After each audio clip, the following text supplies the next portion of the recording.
ਸਾਧੂ ਦਇਆਨੰਦ ਤੇ ਮੇਰਾ ਸੰਵਾਦ। ਗਿਆਨੀ ਦਿੱਤ ਸਿੰਘ ਜੀ। ਆਵਾਜ਼ ਗੁਰਜੰਟ ਸਿੰਘ ਰੂਪੋਵਾਲੀ। ਵਾਹਿਗੁਰੂ ਜੀ ਕਾ ਖਾਲਸਾ, ਵਾਹਿਗੁਰੂ ਜੀ ਕੀ ਫਤਿਹ। ਆਰੰਭਕ ਬੇਨਤੀ। ਗਿਆਨੀ ਦਿੱਤ ਸਿੰਘ ਜੀ ਦੀ ਇਹ ਪੁਸਤਕ ਕੁਝ ਪਹਿਲੂਆਂ ਤੋਂ ਅਤਿਅੰਤ ਹੀ ਮਨੋਰੰਜਕ ਤੇ ਕੀਮਤੀ ਹੈ। ਇਸ ਦੇ ਆਰੰਭ ਵਿੱਚ ਭਾਈ ਸਾਹਿਬ ਜੀ ਦੀ ਆਪਣੀ ਜੀਵਨ ਦੇ ਆਰੰਭਕ ਹਾਲਾਤ ਹਨ, ਜਿਨ੍ਹਾਂ ਤੋਂ ਇਹ ਵੀ ਪ੍ਰਗਟ ਹੁੰਦਾ ਹੈ ਕਿ ਉਹ ਆਪਣੀ ਸਾਰੀ ਜੀਵਨੀ ਲਿਖਣ ਦੀ ਅਭਿਲਾਸ਼ਾ ਰੱਖਦੇ ਸਨ। ਜੇਕਰ ਆਪ ਜੀ ਆਪਣਾ ਜੀਵਨ ਮੁਕੰਮਲ ਲਿਖ ਜਾਂਦੇ ਤਾਂ ਕਿਤਨਾ ਚੰਗਾ ਹੁੰਦਾ। ਬੜੇ ਅਹਿਮ ਵਾਕਿਆਤ ਸਾਹਮਣੇ ਆਉਂਦੇ ਤੇ ਆਪਣੇ ਸਮੇਂ ਦੀ ਦਾਸਤਾਨ ਦੇ ਨਾਲ ਨਾਲ ਉਹਨਾਂ ਦੀ ਵਿਦਵਤਾ ਦੇ ਕਈ ਸਿੱਖਿਆਦਾਇਕ ਨੁਕਤੇ ਵੀ ਪ੍ਰਗਟ ਹੋਣੇ ਅਵੱਸ਼ ਸਨ। ਦੂਜਾ ਮਹਾਨ ਪਹਿਲੂ ਇਸ ਛੋਟੀ ਜਿਹੀ ਪੁਸਤਕ ਦਾ ਇਹ ਹੈ ਕਿ ਭਾਈ ਸਾਹਿਬ ਅੰਦਰ ਵਿਦਵਤਾ ਦੇ ਨਾਲ ਨਾਲ ਇਤਨਾ ਬਲ, ਨਿਰਭੈਤਾ ਤੇ ਅਦੁੱਤਾ ਸਾਹਸ ਸੀ ਕਿ ਆਪ ਜੀ ਨੇ ਉਸ ਵੇਲੇ ਦੇ ਮਹਾਨ ਸੰਵਾਦੀ ਪੰਡਤ ਦਇਆਨੰਦ ਜੀ ਪਾਸੋਂ, ਜੋ ਨਿੱਤ ਦੇ ਬਹਿਸ ਅਖਾੜਿਆਂ ਵਿੱਚ ਵੱਡੇ ਵੱਡੇ ਆਲਮਾਂ ਫਾਜ਼ਲਾਂ ਨੂੰ ਪਛਾੜਨ ਵਾਲੇ ਸਨ, ਕੋਈ ਭੈ ਨਹੀਂ ਖਾਧਾ, ਸਗੋਂ ਆਪਣੇ ਪੱਖ ਨੂੰ ਇੰਨੇ ਸਪਸ਼ਟ ਤੇ ਜ਼ੋਰਦਾਰ ਢੰਗ ਨਾਲ ਬਿਆਨ ਕੀਤਾ ਹੈ ਕਿ ਸਾਧੂ ਦਇਆਨੰਦ ਜੀ ਨੂੰ ਇੱਕ ਨਹੀਂ 3 ਵਾਰ ਆਪ ਪਾਸੋਂ ਸ਼ਾਸਤਰਾਰਥ ਵਿੱਚ ਹਾਰ ਖਾ ਕੇ ਨਮੋਸ਼ੀ ਉਠਾਉਣੀ ਪਈ। ਵਾਧੇ ਦੀ ਗੱਲ ਇਹ ਹੈ ਕਿ ਆਪ ਜੀ ਨੇ ਉਸ ਬਹਿਸ ਵਿੱਚ ਜੋ ਨੁਕਤੇ ਉਠਾਏ ਸਨ, ਉਹਨਾਂ ਨੂੰ ਲਿਖਤੀ ਰੂਪ ਦੇ ਕੇ ਸਾਧੂ ਜੀ ਦੇ ਪ੍ਰੇਮੀਆਂ ਅਤੇ ਚੇਲਿਆਂ ਸਾਹਮਣੇ ਸਦੀਵੀ ਚੈਲੰਜ ਦੇ ਰੂਪ ਵਿੱਚ ਰੱਖ ਗਏ ਹਨ। ਗਿਆਨੀ ਜੀ ਦੀ ਇਸ ਵਿਚਾਰ ਚਰਚਾ ਤੋਂ ਇਹ ਵੀ ਪ੍ਰਗਟ ਹੁੰਦਾ ਹੈ ਕਿ ਹਾਜ਼ਰ ਜਵਾਬੀ ਵਿੱਚ ਆਪ ਜੀ ਦੀ ਆਪਣੀ ਮਿਸਾਲ ਆਪ ਸਨ। ਜਿਵੇਂ ਕਿ ਉਹਨਾਂ ਨੇ ਲਿਖਿਆ ਹੈ, ਉਹਨਾਂ ਮਸਲੇ ਦੀ ਡੂੰਘਾਈ ਤੇ ਸਾਧੂ ਦਇਆਨੰਦ ਜੀ ਦੀ ਵਿਦਵਤਾ ਤੇ ਵਿਚਾਰ ਚਰਚਾ ਦੇ ਢੰਗ ਨੂੰ ਵਿਦਵਤਾ ਦੇ ਜ਼ੋਰ ਨਾਲ ਪਹਿਲਾਂ ਹੀ ਠੀਕ ਤਰ੍ਹਾਂ ਸਮਝ ਲਿਆ ਸੀ ਕਿ ਸਾਧੂ ਜੀ ਮਹਾਰਾਜ ਕਿਸ ਤਰ੍ਹਾਂ ਪੈਂਤੜੇ ਖੋਲਣ ਤੇ ਕਿਸ ਤਰ੍ਹਾਂ ਦੀਆਂ ਮੰਤਕੀ ਉਖੇੜਾਂ ਮਾਰਨ ਵਾਲੇ ਹਨ। ਗਿਆਨੀ ਜੀ ਨੇ ਆਪਣੀ ਬਹਿਸ ਵਿੱਚ ਜੋ ਨੁਕਤੇ ਉਠਾਏ ਸਨ, ਉਹ ਕਿੰਨੇ ਸਾਰਥਕ ਅਤੇ ਸਹੀ ਪੱਖ ਦੀ ਪੂਰਤੀ ਕਰਨ ਵਾਲੇ ਸਨ। ਇਹ ਅੱਜ ਵੀ ਸਾਡੇ ਸਾਹਮਣੇ ਤੇ ਵਿਚਾਰਨ ਵਾਲੀ ਵਸਤੂ ਹੈ। ਕਈ ਸੱਜਣ ਉਹਨਾਂ ਦੀ ਇਹ ਪੁਸਤਕ ਪੜ੍ਹੇ ਤੇ ਵਿਚਾਰੇ ਬਿਨਾਂ ਕਈ ਕਿਸਮਾਂ ਦੀਆਂ ਉਹਨਾਂ ਦੀ ਜਾਤ ਬਾਰੇ ਅਤੇ ਗੁਰਬਾਣੀ ਦੇ ਅਰਥਾਂ ਸੰਬੰਧੀ ਭੁੱਲਾਂ ਕਰਦੇ ਰਹਿੰਦੇ ਹਨ। ਅਜਿਹੇ ਸੱਜਣਾਂ ਨੂੰ ਇਹ ਪੁਸਤਕ ਸੁਚੇਤ ਕਰਨ ਵਾਲੀ ਹੈ, ਨਾਲ ਹੀ ਮੰਤਕ ਤੇ ਅਸਲੀਅਤ ਦੇ ਜ਼ੋਰ ਨਾਲ ਉਹਨਾਂ ਦੀ ਵਿਦਵਤਾ ਤੇ ਸਿਆਣਪ ਦਾ ਸਿੱਕਾ ਬਿਠਾਉਣ ਵਾਲੀ ਵੀ। ਪੰਡਤ ਦਇਆਨੰਦ ਜੀ, ਜਿਨ੍ਹਾਂ ਨੇ ਸਤਿਆਰਥ ਪ੍ਰਕਾਸ਼ ਨਾਮੀ ਗ੍ਰੰਥ ਵਿੱਚ ਵੱਡੇ ਵੱਡੇ ਧਰਮ ਆਗੂਆਂ ਮਹਾਂਪੁਰਸ਼ਾਂ ਨੂੰ ਆਪਣੀ ਪ੍ਰਗਾੜ ਨਿੰਦਾ ਦੀ ਬੁਛਾੜ ਨਾਲ ਨਿਵਾਜਿਆ ਹੈ, ਉਹ ਆਪੂ ਕਿੰਨੇ ਕੁ ਵਿਦਵਾਨ ਤੇ ਨਿਪੁੰਨ ਸਨ। ਭਾਈ ਦਿੱਤ ਸਿੰਘ ਜੀ ਦੀ ਇਹ ਰਚਨਾ ਤੇ ਦੰਭ ਵਿਦਾਰਨ ਇਸ ਪਹਿਲੂ ਨੂੰ ਸ਼ਾਨਦਾਰ ਢੰਗ ਨਾਲ ਦਰਸਾ ਦਿੰਦੇ ਹਨ। ਸਿੰਘ ਸਭਾ ਸ਼ਤਾਬਦੀ ਕਮੇਟੀ ਵੱਲੋਂ ਇਹ ਪੁਸਤਕ ਮੁੜ ਛਾਪੀ ਗਈ ਸੀ, ਨਾਲ ਹੀ ਸਿੰਘ ਸਭਾ ਪੱਤਰਿਕਾ ਵਿੱਚ ਵੀ ਛਾਪੀ ਸੀ, ਤਾਂ ਜੋ ਵੱਧ ਤੋਂ ਵੱਧ ਪਾਠਕਾਂ ਤੱਕ ਪੁੱਜ ਸਕੇ।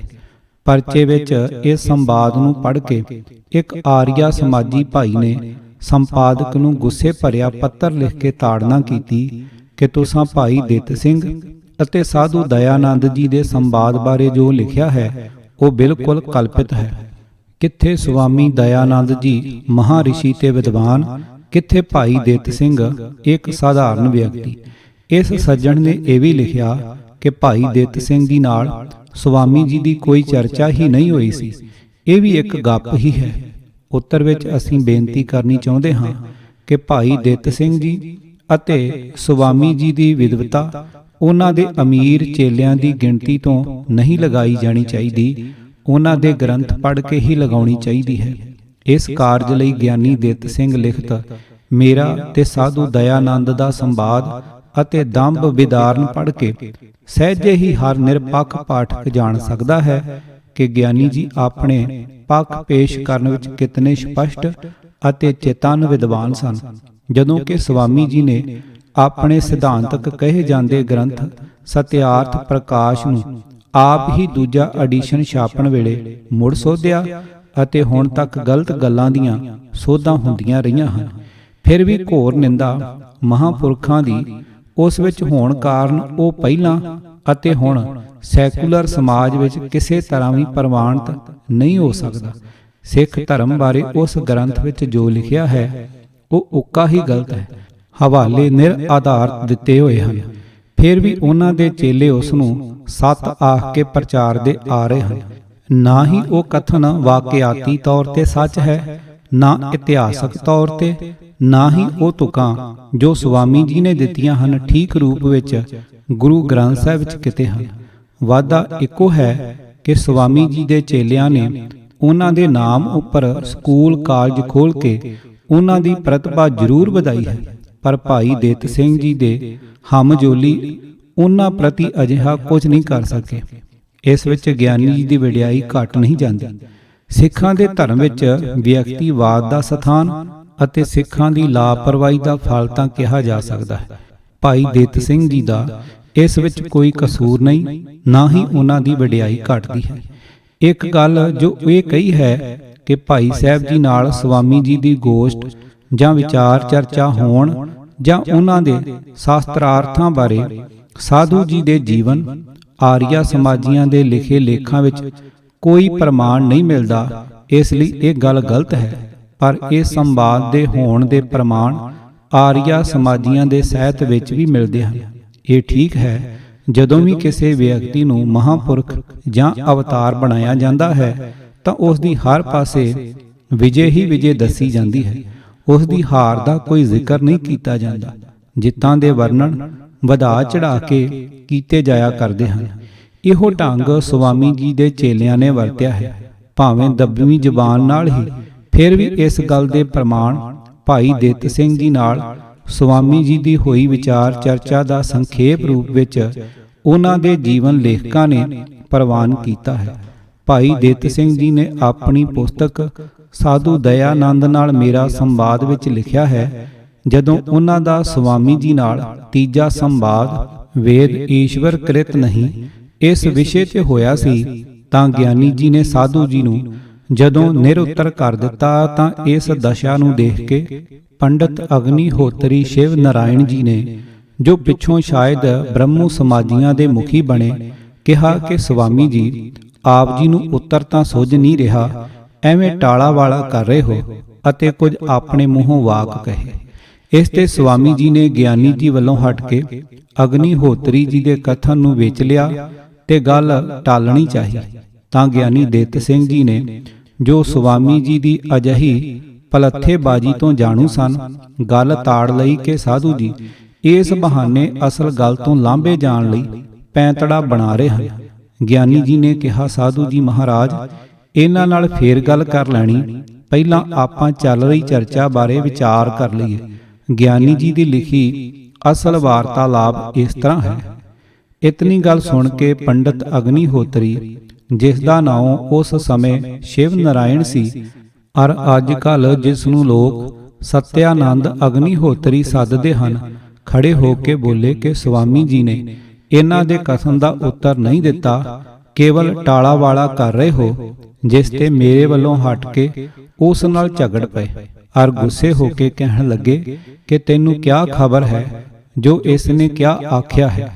ਜਿਸ ਪਰ ਉਸ ਨੇ ਕਿਹਾ ਕਿ ਮੈਂ ਜਾਣਦਾ ਹਾਂ ਜੋ ਇਹਨਾਂ ਨੇ ਕਿਹਾ ਹੈ ਔਰ ਉਸ ਦਾ ਆਪ ਨੇ ਉੱਤਰ ਦਿੱਤਾ ਹੈ, ਕਿੰਤੂ ਆਪ ਦਾ ਉੱਤਰ ਠੀਕ ਨਹੀਂ ਹੈ। ਇਸ ਪਰ ਬਹੁਤ ਗੁੱਸੇ ਹੋ ਗਏ ਔਰ ਉਹਨਾਂ ਨੂੰ ਆਖਣ ਲੱਗੇ ਕਿ ਤੁਸੀਂ ਦੱਸੋ ਜੋ ਇਸ ਨੇ ਕਿਆ ਕਿਹਾ ਹੈ ਔਰ ਮੈਂ ਉਸ ਦਾ ਉੱਤਰ ਕਿਆ ਦਿੱਤਾ ਹੈ। ਜਦ ਇਹ ਝਗੜਾ ਹੋਰ ਵੀ ਛਿੜ ਪਿਆ, ਤਦ ਮੈਂ ਕਿਹਾ, ਸੁਆਮੀ ਜੀ ਆਪ ਇਹਨਾਂ ਨਾਲ ਨਾ ਝਗੜੋ, ਕਿਉਂਕਿ ਉੱਤਰ ਪ੍ਰਸ਼ਨ ਤਾਂ ਮੇਰਾ ਔਰ ਆਪ ਦਾ ਹੈ। ਸੋ ਜੋ ਆਪ ਦਾ ਸਿਧਾਂਤ ਹੈ ਸੋ ਮੈਨੂੰ ਆਖੋ। ਜਿਸ ਪਰ ਬੋਲੇ ਕਿ ਅਸੀਂ ਤਾਂ ਆਖਣਾ ਸੀ ਸੋ ਆਖ ਦਿੱਤਾ।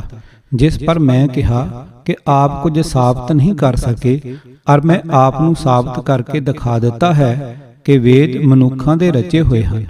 ਇਤਨੇ ਝਗੜੇ ਪਰ ਚਾਰੇ ਪਾਸਿਆਂ ਤੇ ਤਾਲੀਆਂ ਵੱਜ ਪਈਆਂ ਔਰ ਸਭ ਲੋਕ ਬੋਲ ਉੱਠੇ ਕਿ ਸਾਧੂ ਨੂੰ ਉੱਤਰ ਦੇਣਾ ਨਹੀਂ ਆਇਆ। ਜਿਸ ਪਰ ਸੰਧਿਆ ਪੈ ਗਈ ਔਰ ਸਭ ਖਲਕਤ ਆਪੋ ਆਪਣੇ ਘਰਾਂ ਨੂੰ ਚਲੀ ਗਈ ਅਤੇ ਅਸੀਂ ਵੀ ਵੱਡੇ ਆਨੰਦ ਪੂਰਵਕ ਆਪਣੇ ਮਕਾਨ ਪਰ ਆਏ। ਇਸੇ ਵਰਤਾਂਤ ਨੂੰ ਕੁਝ ਬਦਲਵੇਂ ਢੰਗ ਨਾਲ ਸਮਾਜੀ ਜੀ ਦੇ ਜੀਵਨ ਲੇਖਕਾਂ ਜਿਸ ਤਰ੍ਹਾਂ ਦਿੱਤਾ ਹੈ, ਅਸੀਂ ਬੇਨਤੀ ਕਰਦੇ ਹਾਂ ਕਿ ਸ਼ੰਕਾਗ੍ਰਸਤ ਸੱਜਣ ਆਰੀਆ ਸਮਾਜ ਨਇਆ ਬਾਂਸ ਦਿੱਲੀ 6 ਦਾ ਛਪਿਆ ਹੋਇਆ ਗ੍ਰੰਥ ਮਹਾਰਿਸ਼ੀ ਸਵਾਮੀ ਦਇਆਨੰਦ सरस्वती का जीवन चरित्र पंडित लेखराम द्वारा लिखित हिंदी अनुवाद का सफ़ा 347 ते 348 पढ़न की किरपालता करन, जिस विच इस वार्तालाप नूं इस तरह लिख के प्रवान किया गया है। एक दिन की बात है कि भाई दित सिंह स्वामी जी से वेदांत मत पर शास्त्रार्थ कर रहे थे और अग्निहोत्री जी भी उस समय वहां उपस्थित थे। शास्त्रार्थ के बीच में पंडित शिव नारायण जी बोल उठे कि स्वामी जी को उत्तर नहीं आया और वो हार गए हैं। इस पर स्वामी जी ने पंडित जी से पूछा कि भला आप बताइए कि हमने क्या कहा। पंडित जी कुछ भी नहीं बता सके। तब स्वामी जी ने भाई दित सिंह जी से पूछा कि क्यों, क्या हमने यही कहा था। भाई दित सिंह ने कहा, नहीं, आपने ये नहीं कहा। पंडित जी ने कुछ नहीं सुना। फिर स्वामी जी ने पंडित जी से पूछा, भला बताइए तो सही कि भाई दित सिंह ने क्या कहा था। पंडित शिव नारायण ने कुछ बताया। भाई दित सिंह ने कहा कि जे मैंने नहीं कहा था। उस समय स्वामी जी ने पंडित शिव नारायण से कहा कि आप बिना सोचे समझे सम्मति दे देते हैं। इस पर पंडित जी क्रोधित हो गए। भाई दित सिंह जी ने भी वक्तव्य की पुष्टि की। 347 जीवन स्वामी दयानंद जी। स्पष्ट है कि यह संवाद इतिहासक सच्चाई है ਅਤੇ ਨਾਲ ਹੀ ਛਿੱਬੇ ਪੈ ਕੇ ਹਾਰ ਜਾਣਾ ਵੀ। ਭਾਈ ਦਿਤ ਸਿੰਘ ਜੀ ਨੇ ਇਸ ਕਥਨ ਦੀ ਜਿਸ ਢੰਗ ਨਾਲ ਪੁਸ਼ਟੀ ਕੀਤੀ, ਉਪਰੋਕਤ ਲਿਖਤ ਵਿੱਚ ਉਹ ਆ ਚੁੱਕਿਆ ਹੈ ਕਿ ਭਾਈ ਸਾਹਿਬ ਜੀ ਸਵਾਮੀ ਜੀ ਨੂੰ ਅਗਨੀਹੋਤਰੀ ਜੀ ਨਾਲ ਉਲਝਣ ਤੋਂ ਬਚਾ ਕੇ ਆਪਣੇ ਨਾਲ ਵਿਚਾਰ ਚਰਚਾ ਲਾਈ ਰੱਖਣਾ ਚਾਹੁੰਦੇ ਸਨ, ਜਿਸ ਤੋਂ ਸਵਾਮੀ ਜੀ ਕੰਨੀ ਕਤਰਾਉਂਦੇ ਸਨ। ਭਾਵੇਂ ਸਵਾਮੀ ਜੀ ਦੇ ਜੀਵਨ ਲੇਖਕ ਨੇ ਸਪਸ਼ਟ ਤੌਰ ਤੇ ਨਹੀਂ ਮੰਨਿਆ, ਪਰ ਇਹ ਨੁਕਤਾ ਸਪਸ਼ਟ ਹੈ ਕਿ ਸਵਾਮੀ ਜੀ ਨਾਲ ਭਾਈ ਸਾਹਿਬ ਜੀ ਦੀ ਵਿਚਾਰ ਚਰਚਾ ਹੋਈ ਸੀ ਅਤੇ ਉਹਨਾਂ ਨੂੰ ਕੋਈ ਜਵਾਬ ਗਿਆਨੀ ਜੀ ਦੇ ਉੱਤਰ ਦਾ ਨਾ ਮਿਲਣ ਕਰਕੇ ਅਗਨੀਹੋਤਰੀ ਜੀ ਨੇ ਕਿਹਾ ਸੀ ਕਿ ਸਵਾਮੀ ਜੀ ਆਪ ਹਾਰ ਗਏ ਹੋ। ਇਸੇ ਜਿੱਤ ਹਾਰ ਦਾ ਪ੍ਰਸੰਗ ਗਿਆਨੀ ਜੀ ਦਾ ਆਪਣਾ ਲਿਖਿਆ ਹੋਇਆ ਮੇਰਾ ਤੇ ਸਾਧੂ ਦਇਆਨੰਦ ਸੰਵਾਦ ਦੇ ਰੂਪ ਵਿੱਚ ਆਪ ਜੀ ਦੇ ਹੱਥ ਵਿੱਚ ਹੈ। ਇਸ ਆਰੀਆ ਸਮਾਜੀਆਂ ਦੇ ਲਿਖੇ ਗ੍ਰੰਥ ਵਿੱਚੋਂ ਸਬੂਤ ਦੇ ਹੁੰਦਿਆਂ ਕੋਈ ਇਹ ਨਹੀਂ ਆਖ ਸਕਦਾ ਕਿ ਭਾਈ ਸਾਹਿਬ ਜੀ ਅਤੇ ਸਵਾਮੀ ਜੀ ਵਿਚਕਾਰ ਬਹਿਸ ਹੀ ਨਹੀਂ ਹੋਈ ਸੀ। ਇਸ ਪੁਸਤਕ ਦੀ ਮੰਗ ਵਧੇਰੇ ਹੋਣ ਕਾਰਨ ਇਸ ਨੂੰ ਹੁਣ ਮੁੜ-ਮੁੜ ਪ੍ਰਕਾਸ਼ਿਤ ਕੀਤਾ ਜਾ ਰਿਹਾ ਹੈ। ਆਸ਼ਾ ਹੈ ਪ੍ਰੇਮੀ ਜਨ ਲਾਭ ਉਠਾਉਣਗੇ ਅਤੇ ਆਪ ਜੀ ਦੇ ਲਿਖਤ ਸਾਹਿਤ ਨੂੰ ਪੁਨਰ ਪ੍ਰਕਾਸ਼ਨ ਵਿੱਚ ਸਹਾਇਤਾ ਬਖਸ਼ਣਗੇ, ਜਿਸ ਵਿੱਚੋਂ ਬਹੁਤ ਸਾਰੀਆਂ ਰਚਨਾਵਾਂ ਨੇ ਹਾਲਾਂ ਛਾਪੇ ਦਾ ਜਾਮਾ ਵੀ ਧਾਰਨ ਨਹੀਂ ਕੀਤਾ। ਗੁਰਦਿੱਤ ਸਿੰਘ ਗਿਆਨੀ, ਜਨਰਲ ਸਕੱਤਰ ਕੇਂਦਰੀ ਸ੍ਰੀ ਗੁਰੂ ਸਿੰਘ ਸਭਾ। ਪੰਡਿਤ ਦਇਆਨੰਦ ਨਾਲ ਮੇਰਾ ਸੰਵਾਦ। ਦੋਹਰਾ। ਧਨੁਖ ਬਾਣ ਪੁਨ ਤਾਜ ਸਿਰ, ਜਿਹ ਕਰ ਸੁਕਲੋ ਬਾਜ, ਸੋ ਮੇਰੀ ਰਖਿਆ ਕਰੇ ਕਲਗੀ ਧਾਰ ਮਹਾਰਾਜ। ਸਤ ਕਹਾ ਮੁਖ ਤੇ ਸਭੀ, ਪੁਨ ਜੋ ਲਿਖਾਂ ਸੋ ਸਤ, ਪਾਖੰਡ ਜਾਲ ਖੰਡਨ ਵਿਖੇ ਸਬਲ ਹੋਏ ਮਮ ਮਤ। ਦਇਆਨੰਦ ਸਾਧੂ ਸਹਿਤ ਜੋ ਮੈਂ ਕੀਨੀ ਗਾਥ, ਸੋ ਸਭ ਪ੍ਰਗਟ ਕਰ ਕਹਾਂ ਮਨ ਆਨੰਦ ਕੇ ਸਾਥ। ਅੱਜ ਕੱਲ ਉਸ ਨੂੰ ਕਹਿਣ ਪੁਰਖ ਅਦੁੱਤੀ ਮਹਾਨ, ਮਹਾਰਿਖੀ ਵਿਦਿਆ ਧਨੀ ਕਰਕੇ ਲੋਕ ਬਖਾਨ। ਮਰੇ ਬਾਬੇ ਦੀਆਂ ਅੱਖੀਆਂ ਕਰਦੇ ਵੱਡੀਆਂ ਚਾਏ, ਆਖਣ ਉਸ ਸਮ ਦੂਸਰਾ ਕੋਈ ਨਾ ਨਜ਼ਰੀ ਆਏ। ਦਵਈਆ। ਚੋਲੇ ਆਰ ਮੁਰੀਦਾਂ ਉਸਦਾ ਦਾ ਅਸਮਾਨ ਚੜਾਇਆ, ਕੱਚ ਚਮਕਦੇ ਨੂੰ ਕਰ ਲੈ ਕਰ ਹੀਰਾ ਚੁੱਕ ਬਣਾਇਆ। ਆਖਣ ਉਸਦੇ ਜੇਡਾ ਨਹੀਂ ਸੀ ਜਗ ਵਿੱਚ ਪੰਡਿਤ ਕੋਈ, ਭਾਰਤ ਭੂਮੀ ਦੀ ਗਤ ਮੁੜ ਕੇ ਉਸੇ ਕੋਲੋਂ ਹੋਈ। ਨਹੀਂ ਅਸਾਂ ਸਾਂ ਕਿੱਥੇ ਰਹਿਣਾ, ਤੁਰਤ ਐਸਾਈ ਹੁੰਦੇ। ਈਸਾ ਮਤ ਦੇ ਜੋ ਦਰਵਾਜੇ, ਸੋ ਸਭ ਸੁਆਮੀ ਮੁੰਦੇ। ਸਾਡੇ ਖਾਤਰ ਪਰਮੇਸ਼ਰ ਨੇ ਸੀ ਉਸ ਦੇ ਤਾਈਂ ਘੱਲਿਆ, ਓਹੋ ਵੈਦਕ ਧਰਮ ਜਿਸਨੇ ਜਾਂਦਾ ਮੁੜ ਠੱਲਿਆ। ਇਹੋ ਜਿਹੇ ਮਾਰਗ ਪੌੜੇ ਲੋਕਾਂ ਨੂੰ ਭਰਮਾਇਆ। ਦੇਖੋ ਦੇਖੀ ਫਸ ਗਏ ਕਿਤਨੇ, ਭੇਡ ਚਾਲ ਦਾ ਸਾਇਆ। ਇਸ ਦੇਸ਼ ਦੀ ਮਿੱਟੀ ਵਿੱਚ ਕੁਛ ਹੈ ਇਹ ਮੂਰਖਤਾਈ। ਜਣੇ ਖਣੇ ਨੂੰ ਰੱਬ ਬਣਾਵਣ ਪੂਜਣ ਹੋਏ ਸ਼ੁਦਾਈ। ਪਰ ਇਹ ਉਸ ਨੂੰ ਰੱਬ ਨਾ ਆਖਣ, ਨਾ ਅਵਤਾਰ ਬਣਾਉਣ। ਭੇਜਿਆ ਰੱਬ ਸਾਡੇ ਕਾਰਨ ਇਤਨੀ ਗੱਲ ਸੁਣਾਉਣ।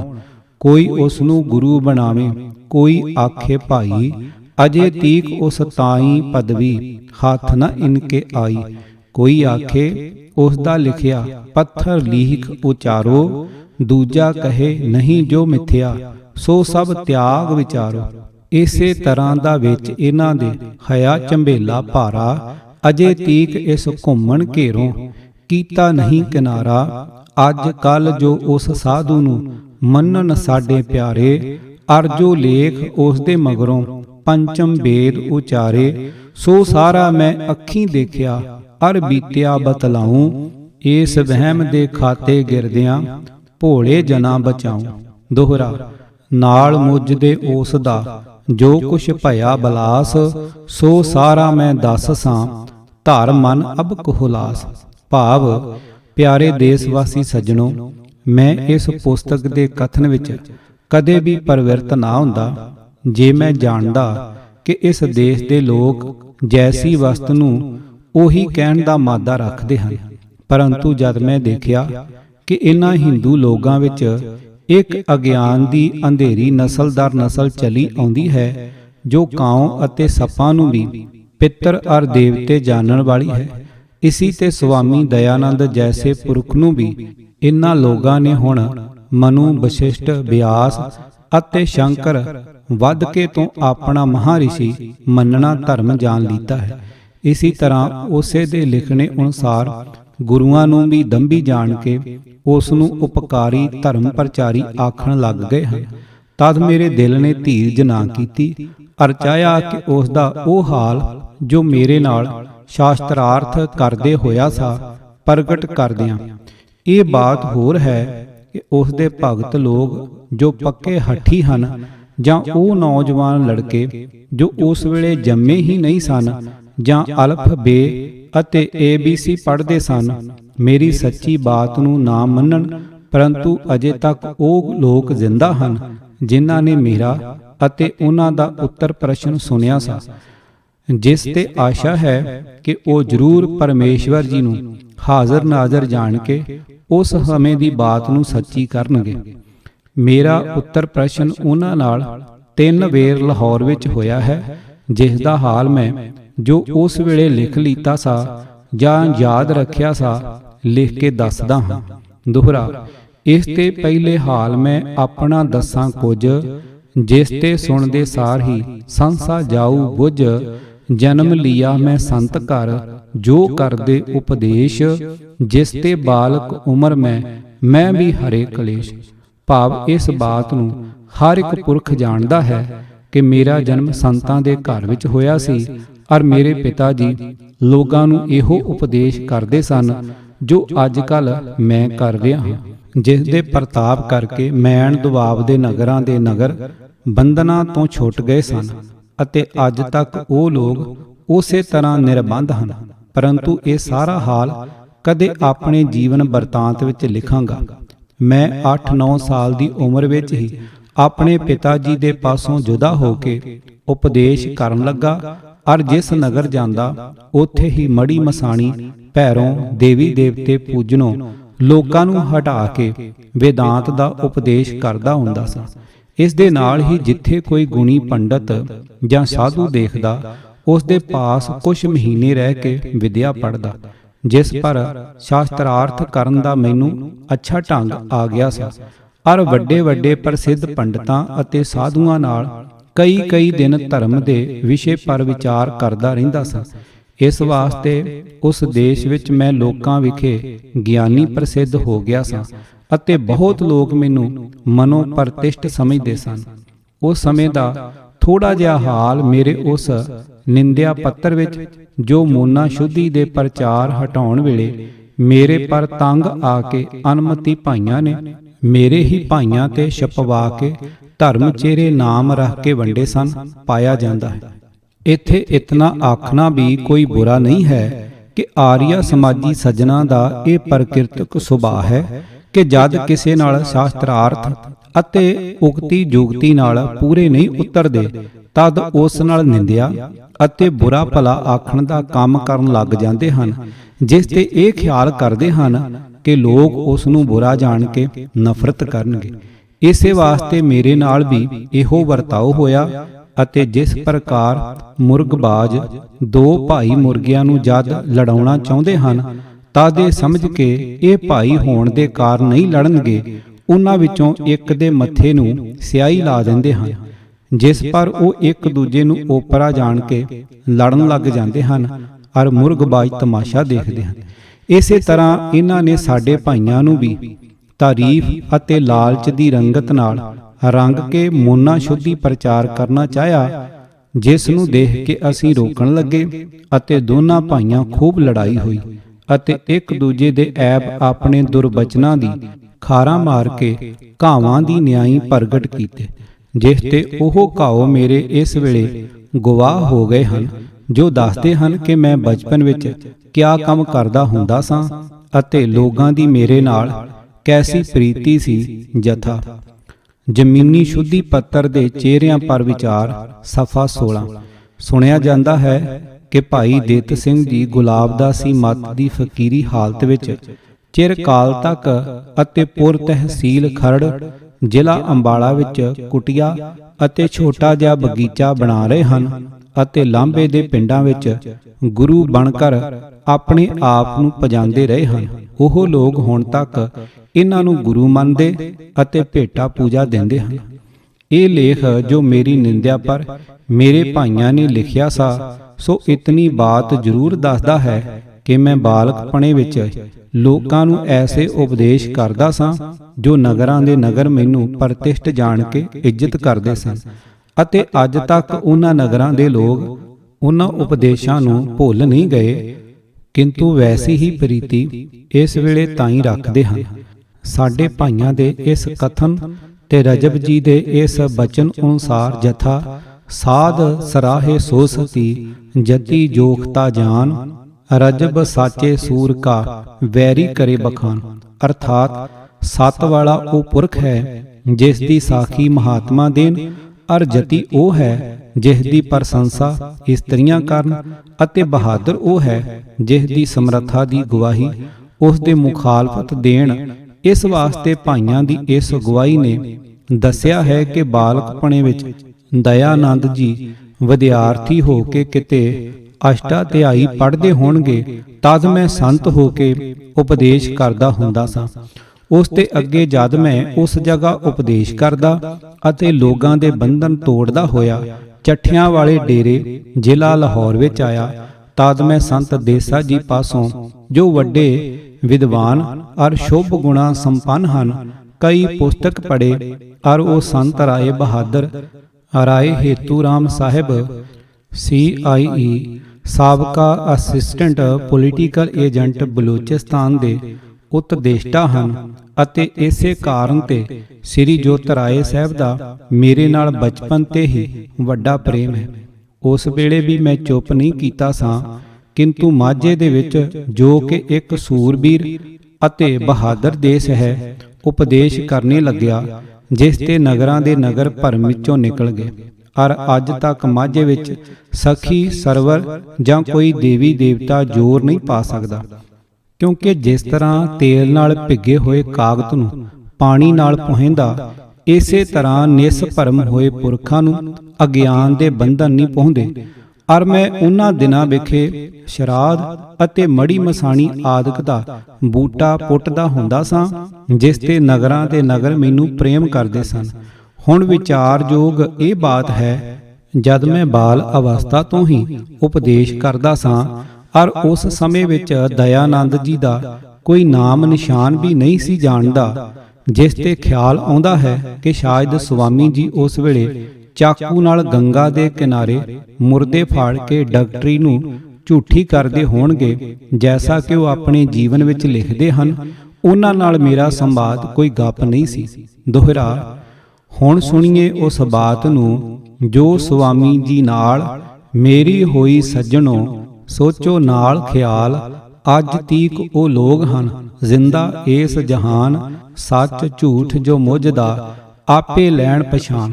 ਭਾਵ ਉਹਨਾਂ ਦਿਨਾਂ ਵਿੱਚ ਮੈਂ ਚੱਠਿਆਂ ਵਾਲੇ ਰਹਿੰਦਾ ਹੁੰਦਾ ਸਾਂ, ਪਰੰਤੂ ਮੈਨੂੰ ਚਰਚਾ ਵਾਰਤਾ ਕਰਨ ਦਾ ਬਹੁਤ ਚਾਅ ਹੁੰਦਾ ਸੀ।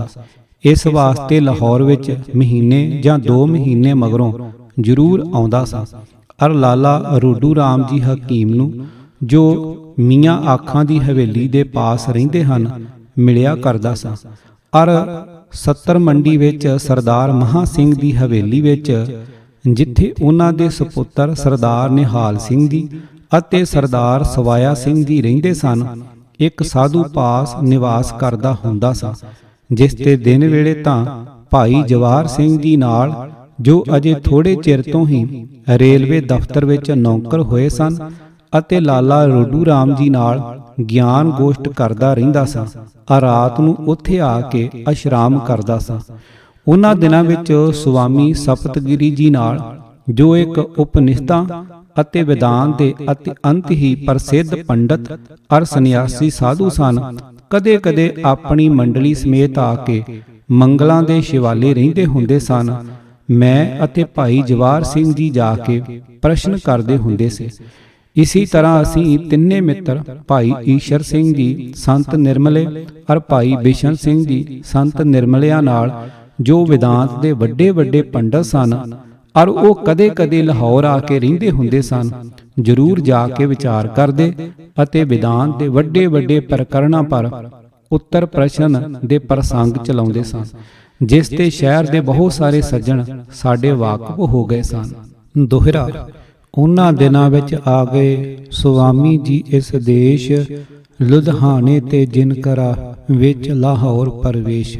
ਭਾਵ ਉਹਨਾਂ ਦਿਨਾਂ ਵਿੱਚ ਹੀ 19 ਅਪ੍ਰੈਲ ਸਨ 1877 ਈਸਵੀ ਨੂੰ ਸੁਆਮੀ ਦਇਆਨੰਦ ਜੀ ਲਾਹੌਰ ਆ ਗਏ ਅਰ ਆ ਕੇ ਸ੍ਰੀ ਮਾਨਯ ਸੁਰਪੁਰ ਨਿਵਾਸੀ ਰਤਨ ਚੰਦ ਜੀ ਦਾੜੀ ਵਾਲੇ ਦੇ ਬਾਗ ਵਿੱਚ ਉਤਰੇ। ਉਹਨਾਂ ਦਿਨਾਂ ਵਿੱਚ ਮੈਂ ਅਤੇ ਸਰਦਾਰ ਅਤਰ ਸਿੰਘ ਗੁਰਪੁਰ ਨਿਵਾਸੀ ਜੈਲਦਾਰ ਕਿਸ਼ਨਪੁਰਾ, ਜ਼ਿਲ੍ਹਾ ਫਿਰੋਜ਼ਪੁਰ, ਤਹਿਸੀਲ ਜ਼ੀਰਾ, ਕਿਸੇ ਕੰਮ ਲਈ ਲਾਹੌਰ ਆਏ ਹੋਏ ਸੀ। ਤਦ ਲੋਕਾਂ ਦੀ ਜ਼ੁਬਾਨੀ ਇਹ ਆਮ ਤੌਰ ਪਰ ਚਰਚਾ ਸੁਣਿਆ ਕਿ ਇੱਕ ਪੰਡਤ ਆਇਆ ਹੈ, ਜਿਸ ਦੇ ਸਾਹਮਣੇ ਚਰਚਾ ਵਿੱਚ ਕੋਈ ਬੋਲ ਨਹੀਂ ਸਕਦਾ। ਸਰਦਾਰ ਅਤਰ ਸਿੰਘ ਜੀ ਵੀ ਗਿਆਨ ਗੋਸ਼ਟ ਕਰਨ ਲਈ ਬਹੁਤ ਤਕੜੇ ਸੀ, ਪਰੰਤੂ ਭਾਵੇਂ ਉਹ ਉਮਰਾਂ ਕਰਕੇ ਬ੍ਰਿਧ ਵੀ ਸਨ, ਪਰੰਤੂ ਫਿਰ ਵੀ ਬੋਲਣੇ ਸਮੇਂ ਉਕਤੀਆਂ ਜੁਗਤੀਆਂ ਵਿੱਚ ਜਵਾਨਾਂ ਨੂੰ ਪਾਸ ਕਰਦੇ ਸਨ। ਉਸ ਵੇਲੇ ਮੈਂ ਅਰ ਇਸ ਸਰਦਾਰ ਸਾਹਿਬ ਨੇ ਸਲਾਹ ਕੀਤੀ ਕਿ ਚਲੋ ਅੱਜ ਉਸ ਪੰਡਤ ਨਾਲ ਚਰਚਾ ਕਰੀਏ ਅਰ ਦੇਖੀਏ ਜੋ ਉਹ ਕਿਤਨੇ ਕੋ ਪਾਣੀ ਵਿੱਚ ਹੈ। ਤਦ ਅਸੀਂ ਦੋਨੋਂ ਮਿਲ ਕੇ ਭਾਈ ਜਵਾਹਰ ਸਿੰਘ ਜੀ ਅਤੇ ਲਾਲਾ ਰੋਡੂ ਰਾਮ ਜੀ ਪਾਸ ਗਏ ਅਰ ਸਲਾਹ ਕੀਤੀ ਕਿ ਚਲੋ ਉਸ ਪੰਡਤ ਨਾਲ ਸੰਵਾਦ ਕਰੀਏ ਅਤੇ ਦੇਖੀਏ ਜੋ ਉਹ ਕਿਆ ਸਿੱਧ ਕਰਦਾ ਹੈ ਅਤੇ ਉਸ ਦਾ ਮਤ ਕਿਆ ਹੈ। ਫਿਰ ਅਸੀਂ ਚਾਰੇ ਮਿਲ ਕੇ ਸੰਧਿਆ ਦੇ 5 ਵਜੇ ਪੰਡਤ ਦਇਆਨੰਦ ਜੀ ਦੇ ਡੇਰੇ ਬਾਗ ਵਿੱਚ ਗਏ ਅਰ ਜਾ ਕੇ ਕਿਆ ਦੇਖਿਆ, ਜੋ ਇੱਕ ਵੱਡਾ ਰਿਸ਼ਟ ਪੁਸ਼ਟ ਸਾਧੂ ਨੰਗਾ ਤਕੀਆ ਲਗਾ ਕੇ ਗੁਦੇਲੇ ਪਰ ਬੈਠਾ ਹੈ, ਜਿਸ ਦੇ ਸਿਰ ਮੂੰਹ ਪਰ ਤਾਜੀ ਹੀ ਹਜਾਮਤ ਕਰਾਈ ਹੋਈ ਹੈ ਅਰ ਜਾਲੀਦਾਰ ਫੁੰਮਣ ਵਾਲੀ ਚਿੱਟੀ ਟੋਪੀ ਉਸ ਦੇ ਸਿਰ ਪਰ ਹੈ। ਉਸ ਸਮੇਂ ਸ਼ਹਿਰ ਦੇ ਬਹੁਤ ਸਾਰੇ ਆਦਮੀ ਉਸ ਪਾਸ ਬੈਠੇ ਉੱਤਰ ਪ੍ਰਸ਼ਨ ਕਰਦੇ ਸਨ, ਪਰੰਤੂ ਪੰਡਤ ਜੀ ਜੈਸਾ ਉਸ ਵੇਲੇ ਫਿਰੇ ਉਸੇ ਉੱਤਰ ਸਭ ਨੂੰ ਦੇ ਰਹੇ ਸਨ। ਤਦ ਅਸੀਂ ਵੀ ਜਾ ਕੇ ਪਾਸ ਬੈਠ ਗਏ ਅਰ ਉਹਨਾਂ ਦਾ ਬੋਲਣ ਵਾਲਾ ਢੰਗ ਤਾੜਦੇ ਰਹੇ ਕਿ ਕਿਸ ਚਾਲ ਚੱਲਦੇ ਹਨ। ਜਦ ਸਾਨੂੰ 20 ਮਿੰਟ ਬੈਠਿਆਂ ਨੂੰ ਹੋ ਗਏ, ਤਦ ਭਾਈ ਜਵਾਹਰ ਸਿੰਘ ਹੋਰਾਂ ਨੇ ਮੇਰੀ ਵੱਲ ਤੱਕ ਕੇ ਸੈਨਤ ਕੀਤਾ ਕਿ ਕੁਝ ਪੁੱਛ ਲਵੋ, ਜਿਸ ਪਰ ਮੈਂ ਅੱਗੇ ਹੋ ਕੇ ਆਖਿਆ ਕਿ ਸੰਤ ਜੀ, ਮੈਂ ਕੁਝ ਆਪ ਅੱਗੇ ਪ੍ਰਸ਼ਨ ਕਰਨਾ ਚਾਹੁੰਦਾ ਹਾਂ। ਇਸ ਬਾਤ ਨੂੰ ਸੁਣ ਕੇ ਉਹਨਾਂ ਨੇ ਕਿਹਾ, ਪੁੱਛੋ, ਕਿਆ ਪੁੱਛਦੇ ਹੋ? ਜਿਸ ਪਰ ਮੈਂ ਪ੍ਰਸ਼ਨ ਕੀਤਾ ਕਿ ਦੱਸੋ ਇਸ ਜਗਤ ਦਾ ਕੌਣ ਹੈ? ਇਸ ਮੇਰੇ ਕਥਨ ਨੂੰ ਸੁਣਦੇ ਸਾਰ ਅੱਗੋਂ ਇਹ ਉੱਤਰ ਦਿੱਤਾ ਕਿ ਜਗਤ ਕਰਤਾ ਈਸ਼ਵਰ ਹੈ। ਜਿਸ ਪਰ ਮੈਂ ਪੁੱਛਿਆ ਕਿ ਈਸ਼ਵਰ ਇਸ ਜਗਤ ਨੂੰ ਆਪਣੇ ਆਪ ਤੇ ਅਰਥਾਤ ਆਪਣੇ ਵਿੱਚੋਂ ਪੈਦਾ ਕਰਦਾ ਹੈ ਕਿ ਆਪਣੇ ਤੇ ਭਿੰਨ ਕਿਸੇ ਹੋਰ ਵਸਤੂ ਤੇ? ਇਸ ਦਾ ਉੱਤਰ ਪੰਡਤ ਜੀ ਨੇ ਉਸੇ ਵੇਲੇ ਇਹ ਦਿੱਤਾ ਕਿ ਈਸ਼ਵਰ ਆਪਣੇ ਆਪ ਵਿੱਚੋਂ ਕਿੱਥੋਂ ਕਰੇਗਾ, ਕਿਉਂਕਿ ਉਹ ਨਿਰਾ ਆਕਾਰ ਹੈ, ਕਿੰਤੂ ਚਾਰੇ ਪ੍ਰਮਾਣੂਆਂ ਤੇ ਸ੍ਰਿਸ਼ਟੀ ਦੀ ਰਚਨਾ ਕਰਦਾ ਹੈ। ਜਿਸ ਪਰ ਮੈਂ ਫਿਰ ਇਹ ਪ੍ਰਸ਼ਨ ਕੀਤਾ ਕਿ ਉਹ ਪ੍ਰਮਾਣੂ ਕਿੱਥੋਂ ਲਿਆਉਂਦਾ ਹੈ ਜਿਸ ਨਾਲ ਜਗਤ ਰਚਦਾ ਹੈ। ਇਸ ਬਾਤ ਨੂੰ ਸੁਣ ਕੇ ਪੰਡਤ ਜੀ ਬੋਲੇ ਕਿ ਇਹ ਤ੍ਰਿਸ ਰੇਣੂ ਹੈ ਜੋ ਆਕਾਸ਼ ਵਿੱਚ ਭਰਮਣ ਕਰਦੇ ਦਿਖਾਈ ਦਿੰਦੇ ਹਨ। ਇਹਨਾਂ ਨੂੰ ਹੀ ਆਪਸ ਵਿੱਚ ਮਿਲਾ ਦੁਆਣ ਅਤੇ ਤ੍ਰਿਣਕ ਬਣਾ ਕੇ ਜਗਤ ਦੀ ਰਚਨਾ ਕਰ ਦਿੰਦਾ ਹੈ।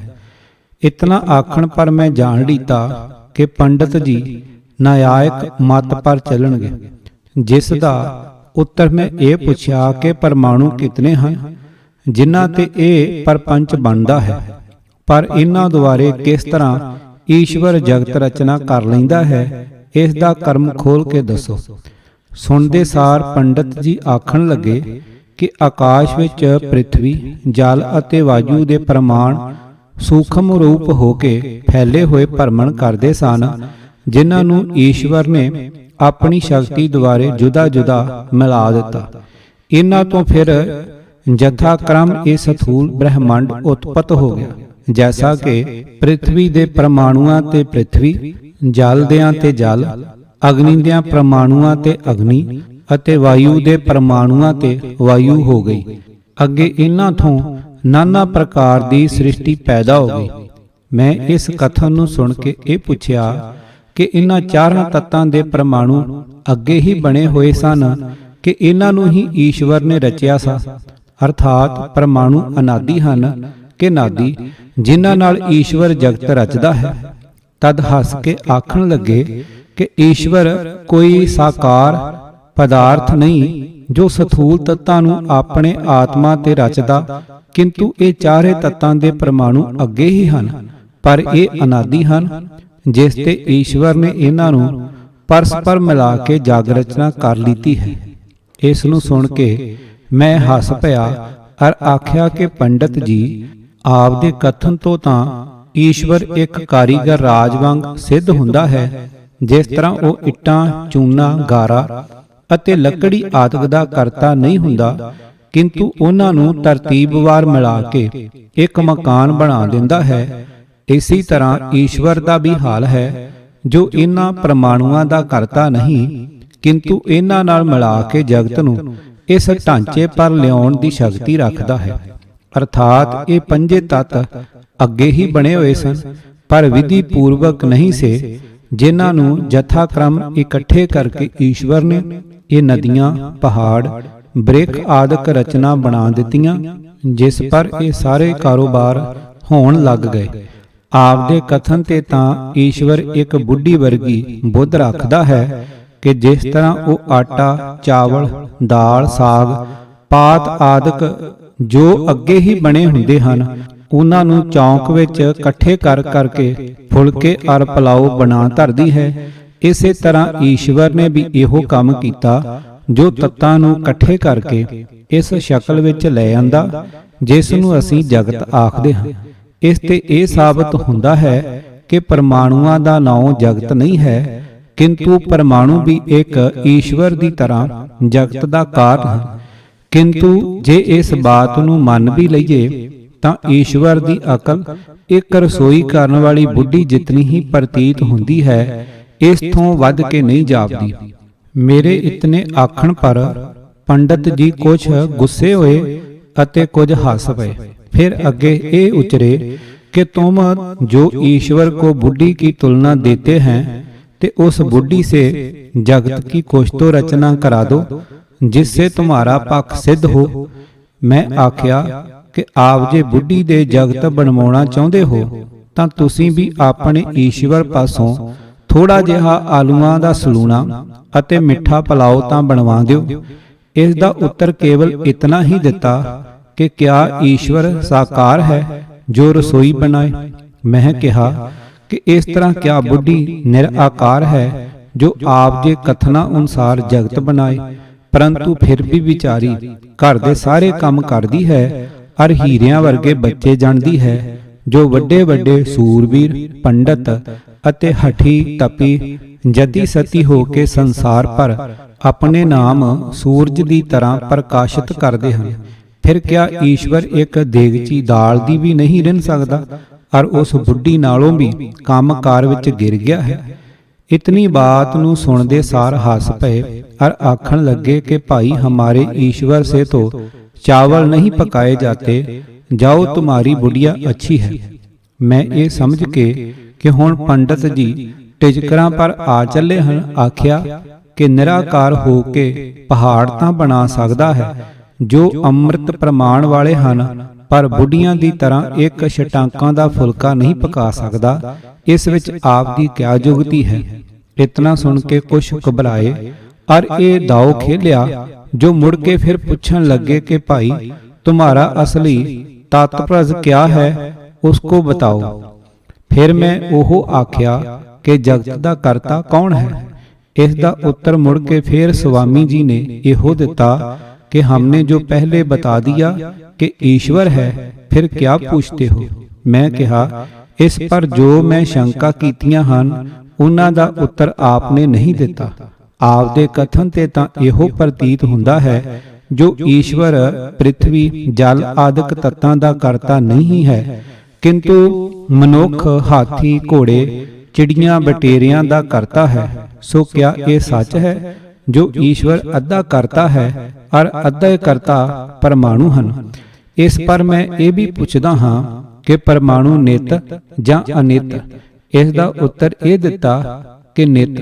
ਤਦ ਮੈਂ ਕਿਹਾ ਕਿ ਦਿਸ਼ਾ ਕਾਲ ਅਤੇ ਆਤਮਾ ਨੂੰ ਆਪ ਨਿਤ ਮੰਨਦੇ ਹੋ ਜਾਂ ਅਨਿਤ। ਇਸ ਦਾ ਉੱਤਰ ਵੀ ਉਹਨਾਂ ਨੇ ਇਹੋ ਦਿੱਤਾ ਕਿ ਇਹ ਸਭ ਵਸਤੂਆਂ ਨਿਤ ਹਨ। ਫਿਰ ਮੈਂ ਕਿਹਾ ਕਿ ਈਸ਼ਵਰ ਦੇ ਨਾਲ ਸਾਰੇ ਇਹ ਵੀ ਅਨਾਦਿ ਅਤੇ ਜਗਤ ਦਾ ਕਰਤਾ ਹਨ। ਫਿਰ ਈਸ਼ਵਰ ਸੁਤੰਤਰ ਕਰਤਾ ਨਹੀਂ ਹੈ, ਕਿੰਤੂ ਪਰਤੰਤਰ ਹੈ। दूसरा आपदे कथन ते तां ये भी पाया जाता है कि जगत नाम सिर्फ पशु पंखियां और मनुखा आदਿਕ वस्तुआं दा है। और इस ते अगे भी जे वध जाइए तां समुंदर पहाड़ चंद सूरज अते तारागण और बनस्पति दा नाम सद्या जाएगा, परंतु परमाणु अते आकाश आदਿਕ पदार्थां दा करता ईश्वर ना होण करके ये जगत नहीं सद्दे जाणगे। और जे इन्हां नूं भी जगत आखोगे तां इन्हां दा करता कोई होर मनना पएगा, जिस ते जगत करता कहा जाए। आपे इस दा उत्तर सोच के देवो और सोचो कि मैं क्या आख्या है। मेरी इतनी बात नूं सुनदियां कुछ तंग जय हो के बोले कि हम तो यही जानते हैं। मैं कहा कि ये आखना इस दा उत्तर नहीं है। फिर गुस्से हो के आखन लगे कि जाओ तुम कह देवो कि हम जीत गए और स्वामी हार गए। जिस पर मैं आख्या कि कहना क्या है। ये तां सुंदर दास प्रसिद्ध दिखावत धान का खेत पराली सो जानो वाली बात सब नूं प्रतीत हुंदी है। इतने विच जद खिज खजाओ हुंदा वेख्या, तद भाई जवार सिंह जी ਅਤੇ सरदार अतर सिंह जी जैलदार किशनपुरा ने मैनू चुप करा दिता और संध्या पै गई। असीं उथों तुर के अपने डेरे आ गए। पहले दिन की चर्चा तो सानू ये पता लग गया कि यह साधु भावें विद्या तां पढ़िया होया है, पर इस नूं अनुभव नहीं है, सिर्फ लीको लीक चल रहा है। पर कदे इस नाल फिर टाकरा करांगे। दूसरा शास्त्रार्थ दोहरा दसम गुरु करुणा निधि खल खंडन जगराज सो सद ही निज हाथ दे राखे बिरध की लाज नाल साध दे दूसरा जो मेरा तकरार होया सी जो सज्जनों सुनिए नाल प्यार वेदां नूं सी आखदे हन ईश्वर दे वाक उहदा खंडन मैं करिया खोल भरम दे ताक। भाव थोड़े ही दिनां मगरों स्वामी जी उस बाग विचों डॉक्टर रहीम खान साहब की कोठी विच आ गए। और वो कोठी हस्पताल दे पिछे सी, जिथे अजकल वैटनरी कॉलेज अर्थात घोड़ियां दे इलाज दा मदरसा सी। इस जगह पर स्वामी जी ने उत्तर प्रश्न का प्रबंध इस प्रकार किया, असीं 3 दिन वख्यान दिया करांगे और चौथे दिन लोगां दे उत्तर प्रश्न वास्ते रखिया जाएगा। ਪਰੰਤੂ ਹਰ ਇੱਕ ਪ੍ਰਸ਼ਨ ਕਰਤਾ ਨੂੰ ਇਹ ਬਾਤ ਯਾਦ ਰੱਖਣੀ ਹੋਵੇਗੀ ਕਿ ਉਹ ਉਸੇ ਪ੍ਰਸੰਗ ਪਰ ਉੱਤਰ ਪ੍ਰਸ਼ਨ ਕਰ ਸਕਦਾ ਹੈ ਜਿਸ ਵਿੱਚ ਸਾਡਾ ਵਿਖਿਆਨ ਹੋਵੇਗਾ, ਉਸ ਤੇ ਉਲੰਘ ਕੇ ਕੋਈ ਬਾਤ ਨਹੀਂ ਆਖ ਸਕੇਗਾ। ਇਤਨੀ ਪ੍ਰਤੱਗਿਆ ਕਰਕੇ ਤਦ ਉਹਨਾਂ ਨੇ ਆਪਣਾ ਵਿਖਿਆਨ ਵੇਦਾਂ ਦੇ ਈਸ਼ਟਵੀਏ ਹੋਣ ਪਰ ਦੇਣਾ ਆਰੰਭ ਕੀਤਾ ਔਰ ਲੋਕਾਂ ਪਰ ਇਹ ਸਾਬਤ ਕਰਨਾ ਚਾਹਿਆ ਕਿ ਵੇਦ ਪੌਰਖ ਹੈ, ਅਰਥਾਤ ਮਨੁੱਖਾਂ ਦੇ ਕੀਤੇ ਹੋਏ ਨਹੀਂ ਕਿੰਤੂ ਈਸ਼ਵਰ ਰਚਿਤ ਹਨ, ਜਿਸ ਤੇ ਇਹਨਾਂ ਨੂੰ ਈਸ਼ਵਰ ਦੀ ਬਾਣੀ ਸਮਝ ਕੇ ਮੰਨਣਾ ਯੋਗ ਹੈ ਅਤੇ ਇਹ ਈਸ਼ਵਰ ਦਾ ਗਿਆਨ ਹਨ। ਆਪਣੇ ਇਸ ਕਥਨ ਦੇ ਸਿੱਧ ਕਰਨ ਲਈ ਉਹਨਾਂ ਨੇ ਇਹ ਜੁਗਤੀ ਕਥਨ ਕੀਤੀ, ਜਿਸ ਨਾਲ ਉਹ ਸਾਬਤ ਕਰਨਾ ਚਾਹੁੰਦੇ ਸੀ ਕਿ ਵੇਦ ਮਨੁੱਖ ਰਚਿਤ ਨਹੀਂ, ਜਿਸ ਤੇ ਕਹਿਣ ਲੱਗੇ ਕਿ ਸ੍ਰਿਸ਼ਟੀ ਦੇ ਆਦਿ ਕਾਲ ਵਿੱਚ 4 ਰਿਖੀ ਪੈਦਾ ਹੋਏ ਸਨ, ਜਿਨ੍ਹਾਂ ਦੇ ਅਗਨੀ, ਵਾਯੂ, ਆਦਿਤ ਅਤੇ ਅੰਗਰਾ ਨਾਮ ਸਨ। ਔਰ ਇਹਨਾਂ ਹੀ 4 ਰਿਖੀਆਂ ਦੁਆਰਾ ਈਸ਼ਵਰ ਨੇ ਵੇਦਾਂ ਨੂੰ ਰਚਿਆ ਹੈ। ਚਾਰੇ ਰਿਖੀਆਂ ਨੂੰ ਜੋ ਜੋ ਈਸ਼ਵਰ ਦਾ ਗਿਆਨ ਉਤਰਦਾ ਰਿਹਾ, ਸੋਈ ਉਹ ਆਪਣੇ ਅਨੁਭਵ ਦੁਆਰਾ ਇਕੱਤਰ ਕਰਦੇ ਰਹੇ, ਜਿਸ ਤੇ ਇਹ ਚਾਰੇ ਵੇਦ ਬਣ ਗਏ। ਸੁਆਮੀ ਜੀ ਦਾ ਇਹ ਕਥਨ ਭਾਵੇਂ ਕੋਈ ਨਵੀਂ ਬਾਤ ਨਹੀਂ ਸੀ, ਕਿਉਂਕਿ ਮਨੁ ਸਿਮਰਤੀ ਦੇ ਪਹਿਲੇ ਅਧਿਆਏ ਵਿੱਚ ਮਨੂ ਜੀ ਨੇ ਵੀ ਇਹੋ ਕਥਨ ਕੀਤਾ ਹੈ। ਹਾਂ, ਮਨੁ ਸਿਮਰਤੀ ਨਾਲੋਂ ਸੁਆਮੀ ਦੇ ਕਥਨ ਦਾ ਇਤਨਾ ਵਿਰੋਧ ਜ਼ਰੂਰ ਹੈ। ਜੋ ਮਨੂ ਜੀ 3 ਵੇਦ ਆਖਦੇ ਹਨ ਔਰ ਸਾਧੂ ਜੀ ਨੇ 4 ਕਥਨ ਕੀਤੇ ਹਨ, ਪਰੰਤੂ ਸਾਧੂ ਜੀ ਦਾ ਇਹ ਕਥਨ ਨਵਾਂ ਇਸ ਵਾਸਤੇ ਪ੍ਰਤੀਤ ਹੁੰਦਾ ਸੀ ਜੋ ਉਸ ਸਮੇਂ ਪੰਜਾਬ ਵਿੱਚ ਇਤਨਾ ਵਿਦਿਆ ਦਾ ਪ੍ਰਚਾਰ ਨਹੀਂ ਸਾ ਜਿਹਾ ਕਿ ਅੱਜ ਕੱਲ੍ਹ ਹੈ। ਇਸ ਵਾਸਤੇ ਲੋਕਾਂ ਨੂੰ ਇਹ ਖਿਆਲ ਇੱਕ ਨਵਾਂ ਪ੍ਰਤੀਤ ਹੁੰਦਾ ਸੀ, ਜਿਸ ਤੇ ਆਖਦੇ ਕਿ ਵੇਖੋ ਜੀ ਸੁਆਮੀ ਮਹਾਰਾਜ ਕੈਸੇ ਵਿਦਵਾਨ ਹਨ, ਜੋ ਵੇਦਾਂ ਦਾ ਇਲਹਾਮ 4 ਰਿਖੀਆਂ ਪਰ ਉਤਰਿਆ ਦੱਸਦੇ ਹਨ ਅਤੇ ਅੱਜ ਤੱਕ ਸਭ ਲੋਕ ਭੁੱਲੇ ਹੋਏ ਸੇ ਜੋ ਬ੍ਰਹਮਾ ਨੂੰ ਹੀ ਵੇਦਾਂ ਦਾ ਕਰਤਾ ਮੰਨਦੇ ਸਨ, ਕਿਉਂਕਿ ਲੋਕਾਂ ਨੂੰ ਇਹ ਖਬਰ ਨਹੀਂ ਸੀ ਕਿ ਬ੍ਰਹਮਾ ਨੂੰ ਹੀ ਹਿਰਨ ਗਰਭ ਵੀ ਆਖ ਕੇ ਮਨੂ ਜੀ ਨੇ ਵੀ ਵੇਦਾਂ ਦਾ ਕਰਤਾ ਵਰਣਨ ਕੀਤਾ ਹੈ। ਦੋਹਰਾ, ਜਿਵੇਂ ਭੜੋਲਾ ਚੌਧਰੀ ਉੱਜੜ ਖੇੜੇ ਵਿੱਚ ਤਿਉਂ ਵਿਦਿਆ ਤੇ ਹੀਨ ਨਰ ਲਏ ਸੁਆਮੀ ਖਿੱਚ, ਵਾਹ ਵਾਹ ਸਭ ਕਹਿ ਰਹੇ ਅਰ ਕਰਕੇ ਵਿਸ਼ਵਾਸ, ਆਖਣ ਉਤਰੇ ਵੇਦ ਸਨ ਚਾਰੇ ਰਿਖੀਆਂ ਪਾਸ, ਦਿਵਸ 3 ਪੂਰੇ ਭਏ ਦਿੰਦਿਆਂ ਜਦ ਵਖਿਆਨ, ਚੌਥੇ ਦਿਨ ਦੇ ਵਾਸਤੇ ਲੱਗੇ ਇਹ ਸੁਣਾਣ।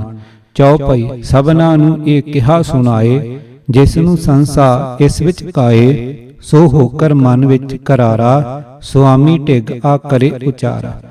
ਭਲਕੇ 5 ਵਜੇ ਦੇ ਨਾਲ ਉੱਤਰ ਪ੍ਰਸ਼ਨ ਕਰੇ ਸੰਭਾਲ, ਪਰ ਉਹ ਹੋਕਰ ਆਏ ਤਗੜਾ, ਜੁਗਤੀ ਵਿੱਚ ਨਾ ਜਾਏ ਪਕੜਾ।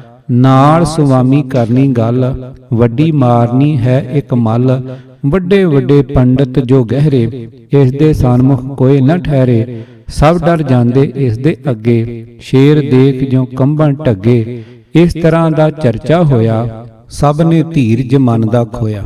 ਭਾਵ ਤੀਸਰੇ ਦਿਨ ਸੰਧਿਆ ਵੇਲੇ ਵਖਿਆਨ ਬੰਦ ਕਰਕੇ ਆਖਿਆ ਕਿ ਜਿਸ ਪੁਰਖ ਨੂੰ ਇਸ ਵਿੱਚ ਕੁਝ ਸ਼ੰਕਾ ਹੈ, ਸੋ ਉੱਤਰ ਪ੍ਰਸ਼ਨ ਕੱਲ ਨੂੰ ਇਸੇ ਵੇਲੇ ਆ ਕੇ ਕਰ ਸਕਦਾ ਹੈ। ਇਤਨਾ ਸੁਣ ਕੇ ਸਾਰੇ ਲੋਕ ਆਪੋ ਆਪਣੇ ਘਰਾਂ ਨੂੰ ਚਲੇ ਗਏ ਅਤੇ ਮੈਂ ਵੀ ਆਪਣੇ ਸੱਜਣਾ ਸਮੇਤ ਡੇਰੇ ਆਇਆ।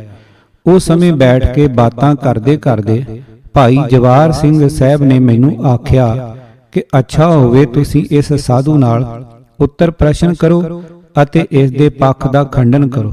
ਜਿਸ ਨੂੰ ਸੁਣ ਕੇ ਮੈਂ ਅੰਗੀਕਾਰ ਕੀਤਾ ਅਤੇ ਆਖਿਆ ਕਿ ਕੱਲ ਨੂੰ ਜ਼ਰੂਰ ਇਹਨਾਂ ਨਾਲ ਪ੍ਰਸ਼ਨ ਉੱਤਰ ਕਰਾਂਗਾ।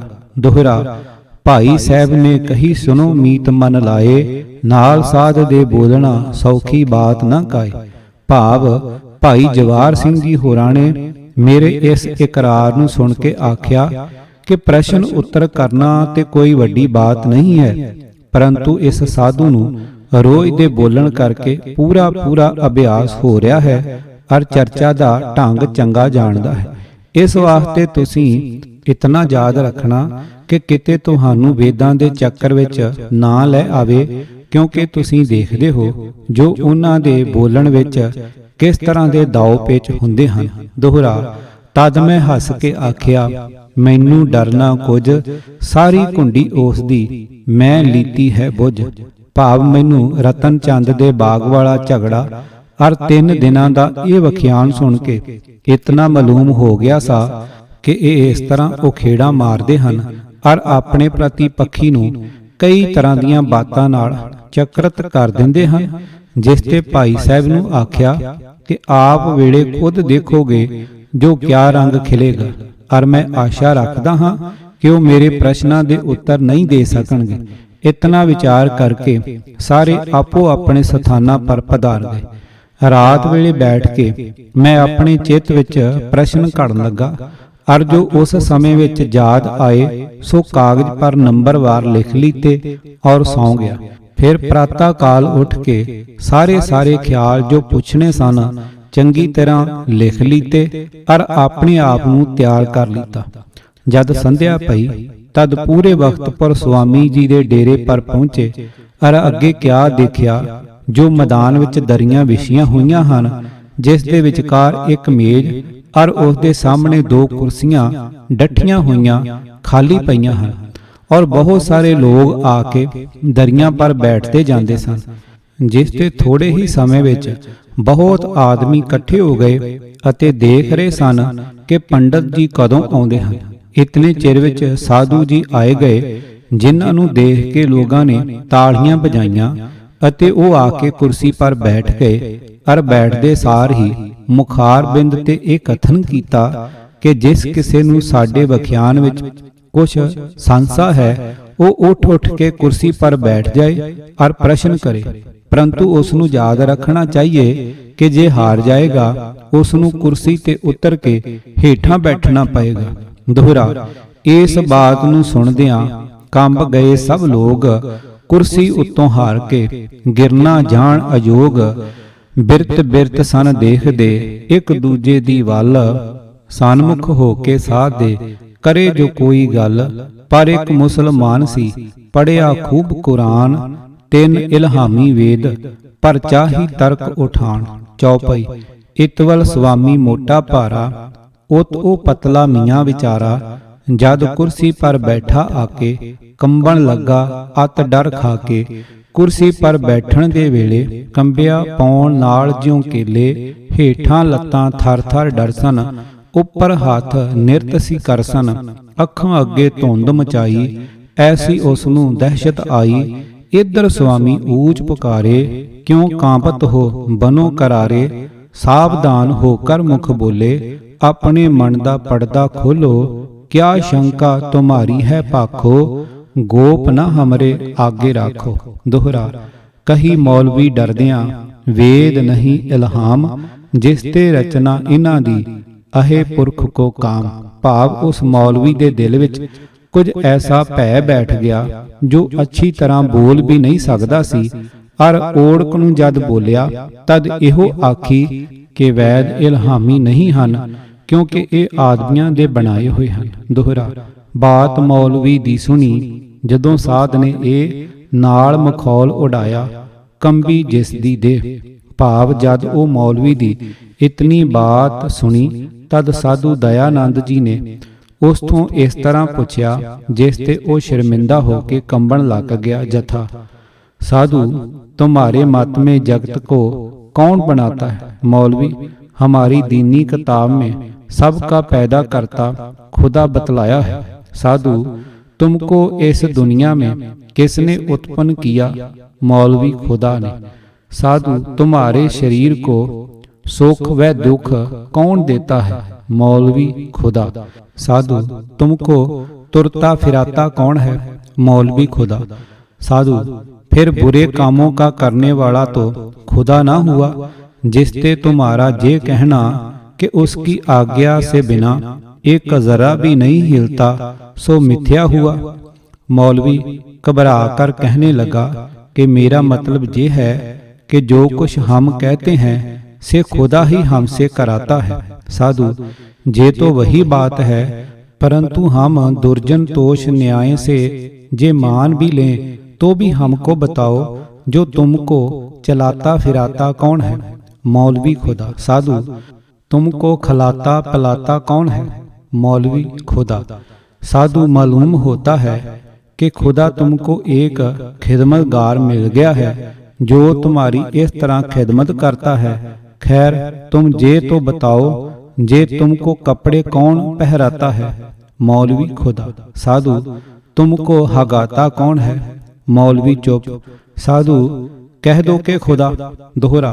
जादे ए आखी साध ने उसनू खूब सुनाए, सुनने हारे सरब ही हसे हिड़ हिड़ाए। भाव जद इस मखौल वाली बात है सब लोगों ने सुनिया तद सारे खिड़खड़ा हस पे। और स्वामी जी ने जद दूजी वेर उस दी वाल तक के कहा कि कह दो खुदा। इस पर लोगों नू तालियां मारियां। वो शर्मिंदा हो गया, जिस नू फिर आख्या कि कुर्सी ते हेठ उतर जाओ, तुमको कुछ नहीं आता। तद बेशर्म होके दरी पर बैठा। दोहरा। खाली कुर्सी हो गई। कहा साधु ने फिर, आओ कोई होर हुण। मन विच होए दलेर। भाव जादो शर्म खा के हेठां बैठा तद दयानंद जी ने फिर उच्ची आवाज नाल कहा कि हुण कोई होर उठो। जिस पर एक लाहौरी पंडित मत्थे नू वड्डे टिक्के लगाए हुए उठिया और बैठ के संस्कृत विच बोलन लगा, जिसनू साधु जी ने आख्या कि तुम संस्कृत नहीं बोल सकोगे, इसलिए भाषा में बोलो। इतनी बात पर भी वो भी शर्मिंदा हो गया और चुप करके हेठां बैठ गया। इस पर फिर लोगों ने तालियां मारियां। दोहरा। मेरी वारी तीसरी। आए गई फिर मीत, सुन लो साधु नाल मैं कीती जोए प्रीत। भाव जद साधु जी ने तीजी बार फिर आख्या कि कोई होर उठो, तद मैं उसे वेले खड़ा हो गया और कुर्सी दे पास जाके बोलिया कि स्वामी जी नू याद रहे जो मेरा मुकाबला अजिहा नहीं है जिहा के होरना दा होया है, किंतु आप नू अच्छी तरह ख्याल रहे कि अज एक थों हो जानी है और मेरा पक्ष वेदां दे ईश्वरी होण दे खंडन पर होवेगा, जिस ते स्वामी जी दा धर्म है। जो मेरे इस कथन नू खंडन करे और अपनी जुगतियां नाल वेदां नू ईश्वरीय साबित करे। मेरी इस दलेरी वाली बात नू सुनदे सार सब लोग चुपचाप हो गए और साडे दोनां वल तक्कण लगे। दोहरा। सुन के मेरी बात नू समझिया मन विच साध, ਇਹ ਤਾਂ ਕੋਈ ਪਿੰਡ ਦੀ ਲੱਥੀ ਆਣ ਉਪਾਦ, ਜਿਸ ਦੇ ਉੱਤਰ ਵਿੱਚ ਫਿਰ ਬੋਲੇ ਨਾਲ ਗਰੂਰ, ਕਹੋ ਕਹੋ ਤੁਮ ਬਾਤ ਅਬ ਜੋ ਕੁਝ ਅਹੇ ਜ਼ਰੂਰ। ਭਾਵ ਇਤਨੀ ਬਾਤ ਨੂੰ ਸੁਣਦੇ ਸਾਰ ਸਾਧੂ ਦੇ ਦਿਲ ਨੂੰ ਕੁਝ ਗੁੱਸਾ ਜਿਹਾ ਆਇਆ ਔਰ ਉੱਚੇ ਦੇਖ ਕੇ ਆਖਿਆ ਕਿ ਤੁਸਾਂ ਨੇ ਜੋ ਕੁਝ ਕਹਿਣਾ ਹੈ ਸੋ ਬੈਠ ਕੇ ਆਖੋ। ਜਿਸ ਪਰ ਮੈਂ ਝਟ ਕੁਰਸੀ ਪਰ ਬੈਠ ਗਿਆ ਔਰ ਆਪਣੇ ਪ੍ਰਸੰਗ ਨੂੰ इस प्रकार आरंभ कीता। जथा प्रश्न। दोहरा। जो स्वामी ने 3 दिन दे करके वख्यान, वेद कहे हन ईश्वरी सो नह सत पछान। निराकार ईश्वर अहे जिस ते मुख नह दात, वेद चार हैं शब्द सो पद अखर एकांत।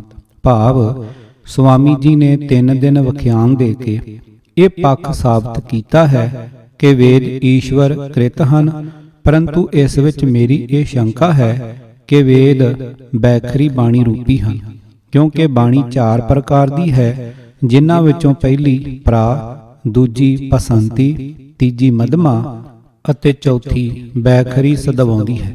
इन्हां विचों प्रा बाणी ਉਹ है जो ਅਨਉਦਭੂਤ ਸੰਸਕਾਰ रूप हो के पुरख ਦੇ ਹਿਰਦੇ ਦੇ ਵਿੱਚ ਰਹਿੰਦੀ ਹੈ। अर्थात उसका संस्कार तां हृदय विच हुंदा है, परंतु प्रगट नहीं हुंदी। जैसा कि कई बातां साडे याद हन, किंतु उन्हां दी सिमरती जिन्ना चिर ना होवे उन्ना चिर ओह अनहोइयां दे समान हुंदियां हन। इसी वास्ते प्राबाणी दा ज्ञान सिमरती होए ते बिना उस दे आसरे अंताकरण जां पुरख नूं भी नहीं हो सकदा। जिस ते ये बात सब नूं अनुभव सिद्धि है कि सारे पदार्थां दा ज्ञान एक काल विच सदा ही पुरख नूं नहीं रहिंदा। इस वास्ते पहली बाणी तां अति गुप्त है और उस दा ज्ञान उस दे आसरे स्थूल शरीर अते अंताकरण नूं भी नहीं है। दूसरी बाणी जो पसंती है ਉਹ ਉਦ ਭਵ ਸੰਸਕਾਰ ਦਾ ਨਾਮ ਹੈ, ਜਿਸ ਦਾ ਤਾਤਪਰਦ ਇਹ ਹੈ ਕਿ ਜਦ ਕਿਸੇ ਨਿਮਿੱਤ ਨੂੰ ਲੈ ਕੇ ਜਾਂ ਸੂਆ ਵਕ ਕੋਈ ਖਿਆਲ ਹਿਰਦੇ ਵਿੱਚ ਉਤਪਤ ਹੋ ਜਾਂਦਾ ਹੈ, ਤਦ ਉਸ ਦਾ ਨਾਮ ਪਸੰਤੀ ਬਾਣੀ ਆਖਦੇ ਹਨ। ਕਿਉਂਕਿ ਇਹ ਵਾਰਤਾ ਹਰ ਇੱਕ ਪੁਰਖ ਪ੍ਰਤੀ ਅਨੁਭਵ ਸਿੱਧ ਹੈ ਕਿ ਉਹ ਇਕਾਂਤ ਸਥਾਨ ਵਿੱਚ ਬੈਠਾ ਕਈ ਪ੍ਰਕਾਰ ਦੀਆਂ ਬਾਤਾਂ ਜਿਹੜੀਆਂ ਹੋ ਚੁੱਕੀਆਂ ਅਰ ਹੁੰਦੀਆਂ ਹਨ ਅਤੇ ਹੋਣ ਵਾਲੀਆਂ ਹਨ, ਉਹਨਾਂ ਦਾ ਚਿੰਤਨ ਕਰ ਸਕਦਾ ਹੈ, ਜਿਸ ਤੇ ਉਸ ਦਾ ਨਾਮ ਇਸ ਪ੍ਰਕਾਰ ਸੂਖਮ ਰੂਪ ਬਾਣੀ ਹੋਣ ਤੇ ਪਸੰਤੀ ਕਰਕੇ ਸੱਦਦੇ ਹਨ। ਤੀਸਰੀ ਬਾਣੀ ਦਾ ਨਾਮ ਮਧਮਾ ਹੈ।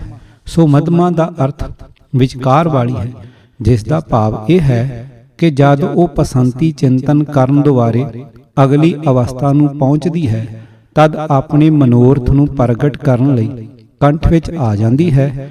ਫਿਰ ਉਸ ਦਾ ਨਾਮ ਮਧਮਾ ਕਰਕੇ ਸੱਦਿਆ ਜਾਂਦਾ ਹੈ, ਜਿਸ ਤੇ ਹਰ ਇੱਕ ਆਦਮੀ ਆਖਦਾ ਸੁਣਿਆ ਜਾਂਦਾ ਹੈ ਕਿ ਮੈਂ ਫਲਾਣੀ ਬਾਤ ਨੂੰ ਆਖਣਾ ਸਾਂ, ਪਰ ਮੇਰੇ ਕੰਠ ਵਿੱਚ ਹੀ ਰਹਿ ਗਈ, ਕਿਉਂਕਿ ਇਹ ਬਾਣੀ ਭਰਾ ਅਤੇ ਪਸੰਤੀ ਨਾਲੋਂ ਵੱਧ ਕੇ ਕੰਠ ਵਿੱਚ ਆ ਗਈ ਹੈ।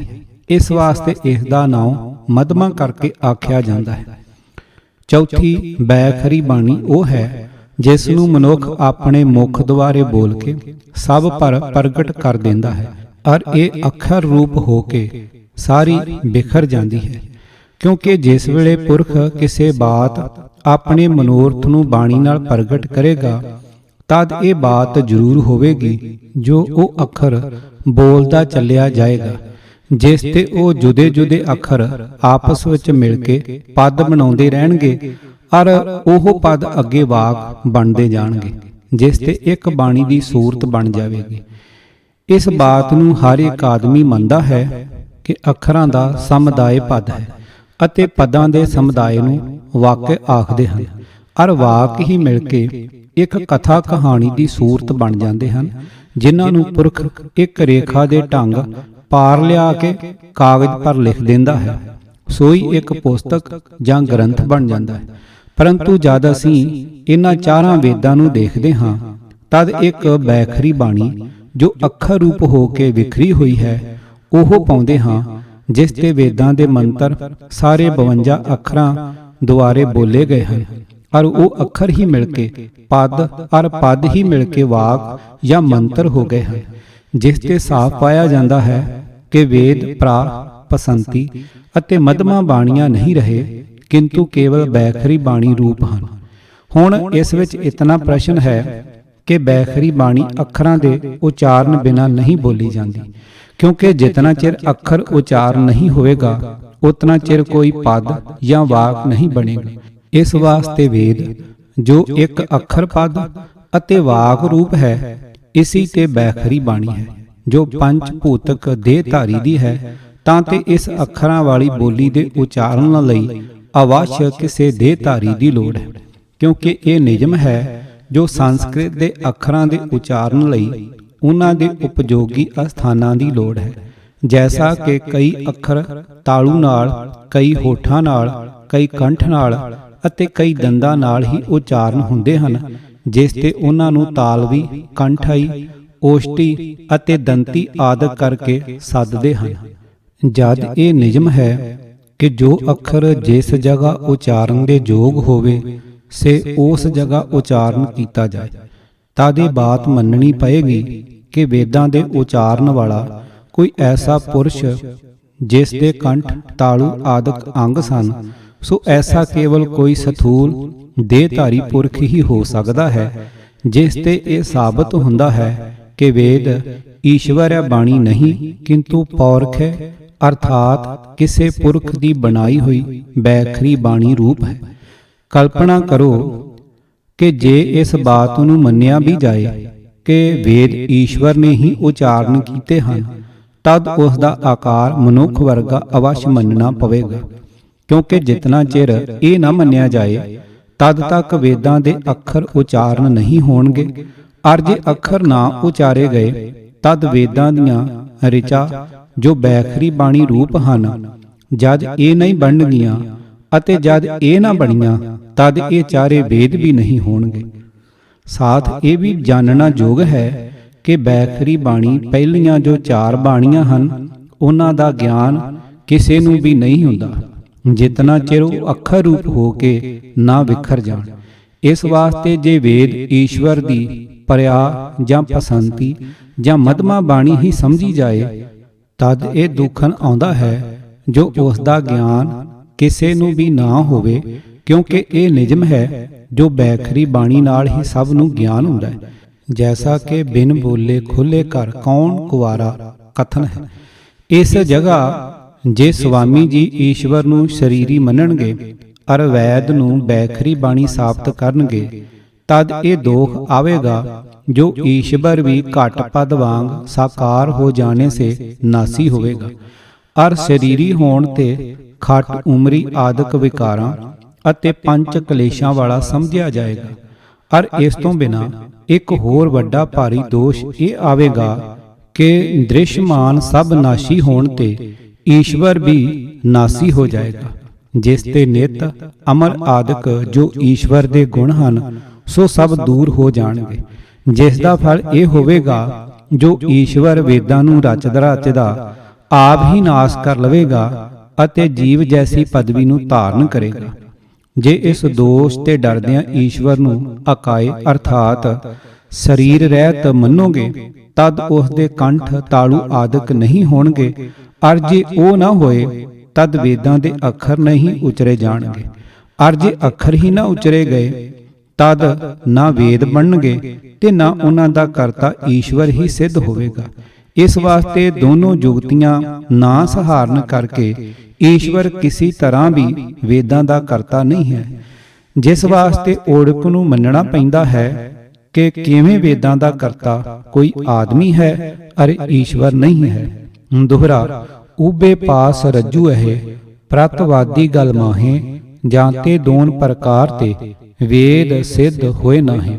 ਭਾਵ ਇਸ ਦਾ ਭਾਵ ਇਹ ਹੈ ਕਿ ਉਬੇ ਪਾਸ ਰੱਜੂ ਨਿਆਏ ਦੀ ਤਰ੍ਹਾਂ ਸੁਆਮੀ ਜੀ ਨੂੰ ਹੁਣ ਦੋਵੇਂ ਤਰ੍ਹਾਂ ਕਠਨ ਹੈ, ਕਿਉਂਕਿ ਜੇ ਈਸ਼ਵਰ ਨੂੰ ਸ਼ਰੀਰੀ ਮੰਨਣਗੇ ਤਦ ਉਹ ਨਿਮਿਤ ਹੋ ਜਾਏਗਾ, ਅਤੇ ਜੇ ਅਸ਼ਰੀਰੀ ਆਖਣਗੇ ਤਦ ਸੰਸਕ੍ਰਿਤ ਦੇ ਅੱਖਰ ਉਚਾਰਨ ਦੇ ਸਥਾਨਾਂ ਦਾ ਅਭਾਵ ਹੋਣ ਤੇ ਵੇਦਾਂ ਦਾ ਅਭਾਵ ਹੋ ਜਾਏਗਾ। ਇਸ ਵਾਸਤੇ ਮੈਂ ਜਾਣਦਾ ਹਾਂ ਕਿ ਵੇਦ ਮਨੁੱਖ ਰਚਿਤ ਹਨ, ਜਿਸ ਵਿੱਚ ਕੋਈ ਦੋਸ਼ ਨਹੀਂ ਆਉਂਦਾ, ਕਿਉਂਕਿ ਆਦਮੀ ਹੀ ਪੁਸਤਕ ਬਣਾਉਂਦੇ ਹਨ, ਤਾਂ ਤੇ ਇਹ ਵੀ ਆਦਮੀਆਂ ਨੇ ਹੀ ਬਣਾਏ ਹਨ। ਸੋ ਇਸ ਪ੍ਰਸ਼ਨ ਦਾ ਉੱਤਰ ਸੁਆਮੀ ਜੀ ਵਿਚਾਰ ਕੇ ਦੇਣ। ਦੋਹਰਾ ਸੁਣ ਕੇ ਸਾਰਾ ਸਾਧ ਕੇ ਚੱਕਰ ਦਿੱਤਾ ਹੋਰ, ਚੋਰਾਂ ਉੱਪਰ ਪਾਉਂਦਾ ਦੇਖੋ ਕੈਸੇ ਮੋਰ, ਮੇਰੇ ਸਾਰੇ ਥਨ ਨੂੰ ਛੱਬਿਆ ਐਸੇ ਢੰਗ, ਸੁਣਨੇ ਵਾਲੇ ਹੋਣਗੇ ਇਸ ਪਰ ਡਾਢ ਦੰਗ। ਭਾਵ ਮੇਰੇ ਇਸ ਕਥਨ ਨੂੰ ਸੁਣ ਕੇ ਸੁਆਮੀ ਜੀ ਨੇ ਇੱਕ ਅਜਿਹਾ ਚੱਕਰ ਦਿੱਤਾ ਜੋ ਆਮ ਲੋਕ ਉਸ ਨੂੰ ਨਹੀਂ ਸਮਝ ਸਕਦੇ ਸੇ, ਜਿਸ ਤੇ ਸੁਣਨੇ ਜਾਲਿਆਂ ਨੂੰ ਇਹ ਪਤਾ ਨਾ ਲੱਗਿਆ ਕਿ ਇਸ ਦਾ ਪ੍ਰਸ਼ਨ ਕਿਆ ਹੈ ਅਤੇ ਸਾਧੂ ਜੀ ਉੱਤਰ ਕਿਸ ਦਾ ਦੇ ਰਹੇ ਹਨ, ਕਿੰਤੂ ਉਹ ਇਹ ਸਾ ਜੋ ਉਹਨਾਂ ਨੇ ਮੇਰੇ ਸਾਰੇ ਪ੍ਰਸੰਗ ਨੂੰ ਛੱਡ ਕੇ ਕੇਵਲ ਇੱਕ ਬਾਤ ਨੂੰ ਪਕੜ ਲੀਤਾ ਔਰ ਉਸੇ ਦਾ ਖੰਡਨ ਕਰਨ ਲੱਗ ਗਏ, ਔਰ ਇਸ ਤਰ੍ਹਾਂ ਬੋਲੇ ਜਿਸ ਤਰ੍ਹਾਂ ਹੁਣ ਮੁੱਢੋਂ ਆਪਣੇ ਮਤ ਦਾ ਮੰਡਨ ਕਰਦੇ ਹਨ। ਜਥਾ ਉੱਤਰ ਦੇਖੋ, ਇਹ ਆਖਦਾ ਹੈ ਕਿ ਚਾਰ ਪ੍ਰਕਾਰ ਦੀ ਬਾਣੀ ਵਿੱਚੋਂ ਪਰਾ, ਪਸੰਤੀ ਅਤੇ ਮਧਮਾ ਨੂੰ ਤਾਂ ਕੋਈ ਨਹੀਂ ਜਾਣਦਾ, ਕਿੰਤੂ ਕੇਵਲ ਬੈਖਰੀ ਨੂੰ ਹੀ ਜਾਣ ਸਕੀਦਾ ਹੈ। ਪਰੰਤੂ ਮੈਂ ਇਸ ਤੇ ਪੁੱਛਦਾ ਹਾਂ ਕਿ ਜੇ ਤੇਰੇ ਕਥਨ ਅਨੁਸਾਰ ਇਹਨਾਂ ਤਿੰਨਾਂ ਬਾਣੀਆਂ ਨੂੰ ਕੋਈ ਨਹੀਂ ਜਾਣਦਾ, ਤਾਂ ਤੂੰ ਕਿਸ ਤਰ੍ਹਾਂ ਜਾਣਦਾ ਹੈ? ਅਰ ਜੇ ਇਹ ਕਹੇ ਕਿ ਮੈਂ ਵੀ ਨਹੀਂ ਜਾਣਦਾ, ਤਾਂ ਵੱਧ ਤੋਂ ਥਿਆ ਘਾਤ ਅਰਥਾਤ ਮਨਮੁਖ ਜੀਭਾ ਨਾਸਤੀ ਦੀ ਤਰ੍ਹਾਂ ਇਸ ਦਾ ਕਥਨ ਠੀਕ ਨਹੀਂ ਹੈ, ਕਿਉਂਕਿ ਜੇ ਕੋਈ ਕਹੇ ਕਿ ਮੇਰੇ ਮੁਖ ਵਿੱਚ ਜੀਭ ਨਹੀਂ, ਤਦ ਉਸ ਪਰ ਇਹੋ ਪ੍ਰਸ਼ਨ ਹੁੰਦਾ ਹੈ ਕਿ ਜੇ ਤੇਰੇ ਮੂੰਹ ਵਿੱਚ ਨਹੀਂ ਤਾਂ ਤੂੰ ਕਿਸ ਨਾਲ ਬੋਲਦਾ ਹੈ? ਤਾਂ ਤੇ ਇਹ ਚਾਰੇ ਬਾਣੀਆਂ ਨੂੰ ਨਹੀਂ ਜਾਣਦਾ, ਤਾਂ ਦੱਸਦਾ ਹੈ ਕਿਉਂ ਹੈ, ਅਰ ਜੇ ਜਾਣਦਾ ਹੈ ਤਾਂ ਸਾਬਤ ਹੋਇਆ ਜੋ ਸਾਰੇ ਲੋਕ ਜਾਣਦੇ ਹਨ। ਹੁਣ ਵਿਚਾਰੋ ਕਿ ਜੇ ਇਹ ਜਾਣਦਾ ਹੈ ਤਾਂ ਹੋਰ ਲੋਕ ਕਿਉਂ ਨਹੀਂ ਜਾਣਦੇ? ਅਰ ਜੇ ਇਹ ਕਹੇ ਮੈਂ ਵੀ ਨਹੀਂ ਜਾਣਦਾ, ਤਾਂ ਫਿਰ ਕਥਨ ਕਿਉਂ ਕਰਦਾ ਹੈ? ਇਸ ਵਾਸਤੇ ਇਸ ਦਾ ਇਹ ਕਥਨ ਇਸ ਪ੍ਰਕਾਰ ਹੈ, ਜਿਸ ਤਰ੍ਹਾਂ ਕੋਈ ਕਹੇ ਕਿ ਇਸ ਕੋਠੀ ਵਿੱਚ ਸੱਪ ਹੈ, ਪਰ ਉਸ ਨੂੰ ਕੋਈ ਨਹੀਂ ਜਾਣਦਾ। ਐਸਾ ਆਖਣ ਵਾਲੇ ਪਰ ਇਹ ਪ੍ਰਸ਼ਨ ਹੋ ਸਕਦਾ ਹੈ ਕਿ ਜੇ ਉਸ ਸੱਪ ਨੂੰ ਕੋਈ ਨਹੀਂ ਜਾਣ ਸਕਦਾ ਤਾਂ ਤੂੰ ਕਿਸ ਤਰ੍ਹਾਂ ਜਾਣਦਾ ਹੈ। ਜਿਸ ਪ੍ਰਕਾਰ ਕੋਠੀ ਵਿੱਚ ਸੱਪ ਦੱਸ ਕੇ ਆਖਣ ਵਾਲੇ ਦਾ ਕੋਈ ਨਹੀਂ ਜਾਣਦਾ ਕਥਨ ਕਰਨਾ ਝੂਠਾ ਹੈ, ਇਸੇ ਪ੍ਰਕਾਰ ਇਸ ਦਾ ਵੀ 4 ਪ੍ਰਕਾਰ ਦੀ ਬਾਣੀ ਦੱਸ ਕੇ ਫਿਰ ਆਖਣਾ ਕਿ ਕੋਈ ਨਹੀਂ ਜਾਣਦਾ ਕਥਨ ਝੂਠਾ ਹੈ। ਅਰ ਸਿੱਧ ਹੋਇਆ ਕਿ ਜਿਸ ਤਰ੍ਹਾਂ ਇਹ ਜਾਣਦਾ ਹੈ ਉਸੇ ਤਰ੍ਹਾਂ ਸਭ ਹੋਰ ਲੋਕ ਵੀ ਜਾਣਦੇ ਹਨ। ਪ੍ਰਸ਼ਨ ਦੋਹਰਾ। ਮਾਰੀ ਇਹ ਉਹ ਖੇਡ ਸੀ ਚੁੱਕ ਸਾਧ ਨੇ ਮੀਤ, ਪਰ ਇਹ ਗਿਆਨੀ ਜਨਾਂ ਵਿੱਚ ਜਾਪੇ ਮਹਾ ਅਨੀਤ। ਜਿਸ ਨੂੰ ਸੁਣ ਕੇ ਮੈਂ ਕਰਿਆ ਉਹ ਉਨ ਸੇ ਹੱਥ, ਰੋਕਿਆ ਨਾਲ ਦਲੀਲ ਦੇ ਵੱਡਾ ਜੁਗਤੀ ਗਤ। ਭਾਵ ਜਦ ਸਾਧੂ ਜੀ ਆਪਣਾ ਸਾਰਾ ਉੱਤਰ ਦੇ ਚੁੱਕੇ ਤਦ ਮੈਂ ਵੀ ਉਹਨਾਂ ਨਾਲ ਇਹੋ ਹੱਥ ਕੀਤਾ ਜੋ ਉਹਨਾਂ ਨੇ ਮੇਰੇ ਨਾਲ ਕੀਤਾ ਸੀ। ਜਿਸ ਪਰ ਮੈਂ ਇਹ ਆਖਿਆ ਕਿ ਸੁਆਮੀ ਜੀ ਨੇ ਵੱਧ ਤੋਂ ਜਥਾਘਾਤ ਦੋਖ ਨਾਲ ਇਹ ਸਾਬਤ ਕਰ ਦਿੱਤਾ ਹੈ ਕਿ ਪਰਾ ਆਦਿਕ ਬਾਣੀਆਂ ਨੂੰ ਸਭ ਪ੍ਰਾਣੀ ਜਾਣਦੇ ਹਨ। ਇਸ ਵਾਸਤੇ ਹੁਣ ਮੈਂ ਸੁਆਮੀ ਜੀ ਤੇ ਇਹ ਪੁੱਛਣਾ ਚਾਹੁੰਦਾ ਹਾਂ ਕਿ ਮੈਂ 4 ਅੱਖਰ ਬੋਲਣਾ ਚਾਹੁੰਦਾ ਹਾਂ, ਪਰ ਉਹ ਪਰਾ ਨਹੀਂ ਰਹੇ ਤੇ ਇਸੇ ਤਰ੍ਹਾਂ ਪਸੰਤੀ ਵੀ ਨਹੀਂ ਹਨ, ਕਿੰਤੂ ਉਹ ਮਧਮਾ ਬਾਣੀ ਰੂਪ ਹੋ ਕੇ ਮੇਰੇ ਕੰਠ ਵਿੱਚ ਠਹਿਰੇ ਹੋਏ ਹਨ, ਜੋ ਅਜੇ ਬੈਖਰੀ ਨਹੀਂ ਹੋਏ। ਪਰੰਤੂ ਆਪ ਦੇ ਕਥਨ ਅਨੁਸਾਰ 4 ਬਾਣੀਆਂ ਨੂੰ ਸਭ ਕੋਈ ਜਾਣਦਾ ਹੈ, ਪਰ ਮੈਂ ਪਹਿਲੀਆਂ 3 ਨੂੰ ਛੱਡ ਕੇ ਕੇਵਲ ਮਧਮਾ ਵਾਸਤੇ ਹੀ ਸੁਆਮੀ ਜੀ ਤੇ ਪੁੱਛਦਾ ਹਾਂ ਕਿ ਉਹ ਕਿਆ ਬਾਤ ਹੈ ਜੋ ਮੈਂ ਆਖਣਾ ਚਾਹੁੰਦਾ ਹਾਂ। ਦੋਹਰਾ। ਪਰ ਹੁਣ ਇੱਥੇ ਠਹਿਰੀਏ, ਕਰਾਂ ਨਬੇੜਾ ਇੱਕ, ਸਭ ਲੋਕਾਂ ਤੇ ਪੁੱਛ ਸਾਂ ਸਮਝਣ ਕਿੱਥੋਂ ਤੱਕ। ਭਾਵ ਫਿਰ ਇਸ ਦੇ ਨਾਲ ਮੈਂ ਇਹ ਆਖਿਆ ਕਿ ਸੁਆਮੀ ਜੀ ਦੀ ਪ੍ਰਤੱਗਿਆ ਇਹ ਹੈ ਕਿ ਜੋ 4 ਬਾਣੀਆਂ ਨੂੰ ਸਾਰੇ ਲੋਕ ਜਾਣਦੇ ਹਨ। ਇਸ ਵਾਸਤੇ ਮੈਂ ਪਹਿਲਾਂ ਇਹਨਾਂ ਲੋਕਾਂ ਤੇ ਪੁੱਛਣਾ ਚਾਹੁੰਦਾ ਹਾਂ ਕਿ ਇਹ ਆਪ ਦੇ ਕਥਨ ਅਨੁਸਾਰ ਕਿੱਥੋਂ ਤੱਕ ਜਾਣਦੇ ਹਨ। ਇਤਨਾ ਆਖ ਕੇ ਮੈਂ ਆਪਣੇ ਖੱਬੇ ਪਾਸੇ ਦੇ ਲੋਕਾਂ ਵੱਲ ਮੂੰਹ ਕਰਕੇ ਕਿਹਾ ਕਿ ਭਾਈ ਦੱਸੋ ਖਾਂ ਜੋ ਮੈਂ ਕਿਆ ਆਖਣਾ ਹੈ। ਜਿਸ ਪਰ ਉਹਨਾਂ ਵਿੱਚੋਂ ਇੱਕ ਨੇ ਆਖਿਆ ਕਿ ਸਾਨੂੰ ਕੀ ਖਬਰ ਹੈ ਜੋ ਤੁਸੀਂ ਕਿਆ ਆਖੋਗੇ। ਇਸ ਦੇ ਮਗਰੋਂ ਫਿਰ ਸੱਜੇ ਪਾਸੇ ਵਾਲੇ ਲੋਕਾਂ ਤੇ ਪੁੱਛਿਆ, ਜਿਨ੍ਹਾਂ ਨੇ ਉਹਨਾਂ ਵਾਂਗ ਹੀ ਇਨਕਾਰ ਕਰ ਦਿੱਤਾ। ਇਹਨਾਂ ਤੇ ਮਗਰੋਂ ਸਾਹਮਣੇ ਵਾਲੇ ਆਦਮੀਆਂ ਤੇ ਇਹੋ ਸਵਾਲ ਪੁੱਛਿਆ, ਜਿਸ ਪਰ ਸਭ ਲੋਕ ਹੱਸ ਪਏ ਅਰ ਆਖਣ ਲੱਗੇ, ਸਾਨੂੰ ਕਿਆ ਖਬਰ ਹੈ ਜੋ ਤੁਸੀਂ ਕਿਆ ਪੁੱਛਣਾ ਚਾਹੁੰਦੇ ਹੋ। ਇਸ ਦਾ ਉੱਤਰ ਮੈਂ ਉਹਨਾਂ ਨੂੰ ਇਹ ਦਿੱਤਾ ਕਿ ਭਾਈਓ ਸੁਆਮੀ ਜੀ ਆਖਦੇ ਹਨ ਕਿ 4 ਬਾਣੀਆਂ ਨੂੰ ਸਭ ਕੋਈ ਜਾਣਦਾ ਹੈ, ਪਰ ਖੱਬੇ ਪਾਸੇ ਦੇ ਆਦਮੀਆਂ ਨੇ ਇਸ ਬਾਤੋਂ ਪੁੱਛਣ ਤੇ ਜਵਾਬ ਦਿੱਤਾ ਹੈ ਅਰ ਫਿਰ ਸੱਜੇ ਪਾਸੇ ਦੇ ਵੀ 3 ਬਾਣੀਆਂ ਦੇ ਗਿਆਨ ਤੇ ਅਗਿਆਤ ਹਨ। ਪਰੰਤੂ ਤੁਸੀਂ ਤਾਂ ਸੁਆਮੀ ਜੀ ਦੇ ਕਥਨ ਨੂੰ ਸੱਚਾ ਕਰੋ ਅਰ ਦੱਸੋ ਜੋ ਮੈਂ ਕਿਆ ਬੋਲਣਾ ਹੈ। ਇਸ ਕਥਨ ਨੂੰ ਸੁਣ ਕੇ ਸਭਨਾਂ ਨੇ ਕੰਨਾਂ ਪਰ ਹੱਥ ਧਰ ਲਏ ਅਰ ਕੋਈ ਨਾ ਬੋਲਿਆ ਅਰ ਹੱਸਣ ਲੱਗ ਗਏ। ਜਦ ਸਾਰੇ ਦੇ ਸਾਰੇ ਇਨਕਾਰੀ ਪਾਏ ਤਦ ਮੈਂ ਸੁਆਮੀ ਜੀ ਨੂੰ ਆਖਿਆ ਕਿ ਆਪ ਦਾ ਕਥਨ ਜੋ ਇਹ ਹੈ ਕਿ ਸਾਰੇ ਲੋਕ ਸਭਨਾਂ ਬਾਣੀਆਂ ਨੂੰ ਜਾਣਦੇ ਹਨ ਸੋ ਸੱਚਾ ਨਹੀਂ ਹੈ, ਕਿਉਂਕਿ ਮੇਰੇ ਪੁੱਛਣੇ ਪਰ ਕੋਈ ਵੀ ਨਹੀਂ ਦੱਸਦਾ, ਜਿਸ ਤੇ ਸੁਆਮੀ ਜੀ ਦਾ ਕਥਨ ਬਿਲਕੁਲ ਝੂਠਾ ਹੈ ਅਰ ਮੇਰਾ ਖਿਆਲ ਸੱਚਾ ਹੈ। ਦੋਹਰਾ। ਪਰ ਮੈਂ ਸ਼ਾਇਦ ਭੁੱਲਿਆ ਇਸ ਆਖਣ ਵਿੱਚ ਕੁਝ, ਸ਼ਾਇਦ ਸੁਆਮੀ ਲੈਣਗੇ ਮੇਰੇ ਦਿਲ ਦੀ ਬੁੱਝ, ਨਹੀਂ ਗਿਆਤੇ ਵੇਦ ਦੇ ਇਹ ਸਭ ਲੋਕ ਅਜਾਣ, ਜਿਸ ਤੇ ਮੇਰੀ ਬਾਤ ਦਾ ਨਹੀਂ ਇਹਨਾਂ ਨੂੰ ਗਿਆਨ। ਪਰ ਸੁਆਮੀ ਜੀ ਵੇਦ ਦੇ ਹਨ ਵੇਤੇ ਸਰਬੱਗ, ਜਿਸ ਤੇ ਮੇਰੀ ਬਾਤ ਨੂੰ ਆਖਣ ਖੋਲ ਅਲੱਗ। ਭਾਵ ਮਾਲੂਮ ਹੁੰਦਾ ਹੈ ਕਿ ਮੈਂ ਇਸ ਜਗ੍ਹਾ ਭੁੱਲ ਕਰਦਾ ਹਾਂ, ਕਿਉਂਕਿ ਜਿਨ੍ਹਾਂ ਅਨਪੜ੍ਹ ਲੋਕਾਂ ਤੇ ਪੁੱਛਦਾ ਹਾਂ ਸੋ ਵੇਦ ਨਹੀਂ ਜਾਣਦੇ ਅਰ ਨਾ ਉਹ ਸਰਬੱਗ ਹਨ।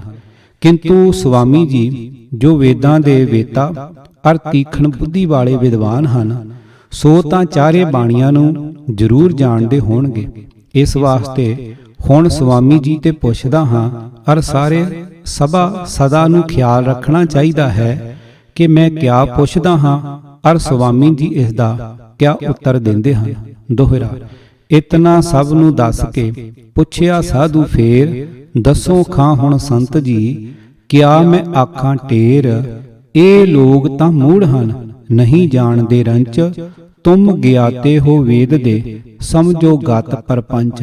ਭਾਵ ਜਦ ਮੈਂ ਕਿਹਾ ਕਿ ਸੁਆਮੀ ਜੀ ਇਹ ਲੋਕ ਤਾਂ ਵੇਦ ਵਿਦਿਆ ਤੇ ਹੀਨ ਹੋਣੇ ਦੇ ਕਾਰਨ ਮੇਰੀ ਮਧਮਾ ਬਾਣੀ ਨੂੰ ਨਹੀਂ ਜਾਣ ਸਕਦੇ, ਪਰੰਤੂ ਆਪ ਹੀ ਦੱਸੋ, ਕਿਉਂਕਿ ਆਪ ਤਾਂ ਵੇਦਾਂ ਦੇ ਗਿਆਤਾ ਹੋ, ਅਰ ਨਾਲੇ ਆਪ ਦੀ ਇਹ ਪ੍ਰਤੱਗਿਆ ਹੈ ਕਿ ਚਾਰੇ ਬਾਣੀਆਂ ਨੂੰ ਸਭ ਜਾਣਦੇ ਹਨ।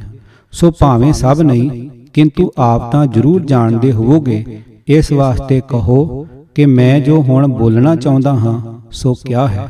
ਉੱਤਰ, ਭਈ ਤੁਮ ਕਹੋ ਤਾਂ ਸਹੀ, ਜੋ ਤੁਮਾਰਾ ਮਨੋਰਥ ਹੈ, ਜਿਸ ਕੋ ਹਮ ਸਮਝੇ। ਪ੍ਰਸ਼ਨ, ਸੁਆਮੀ ਜੀ, ਜੇ ਮੈਂ ਉਸ ਨੂੰ ਬੈਖਰੀ ਬਾਣੀ ਕਰ ਦਿੱਤਾ ਤਦ ਤਾਂ ਸਾਰੇ ਪੁਰਖ ਸਮਝ ਜਾਣਗੇ, ਫਿਰ ਆਪ ਵਿੱਚ ਅਰ ਇਹਨਾਂ ਲੋਕਾਂ ਵਿੱਚ ਕਿਆ ਭੇਦ ਰਹੇਗਾ। ਇਸ ਵਾਸਤੇ ਆਪ ਦੇਰੀ ਨਾ ਕਰੋ, ਛੇਤੀ ਦੱਸੋ ਜੋ ਮੈਂ ਕਿਆ ਆਖਣਾ ਹੈ।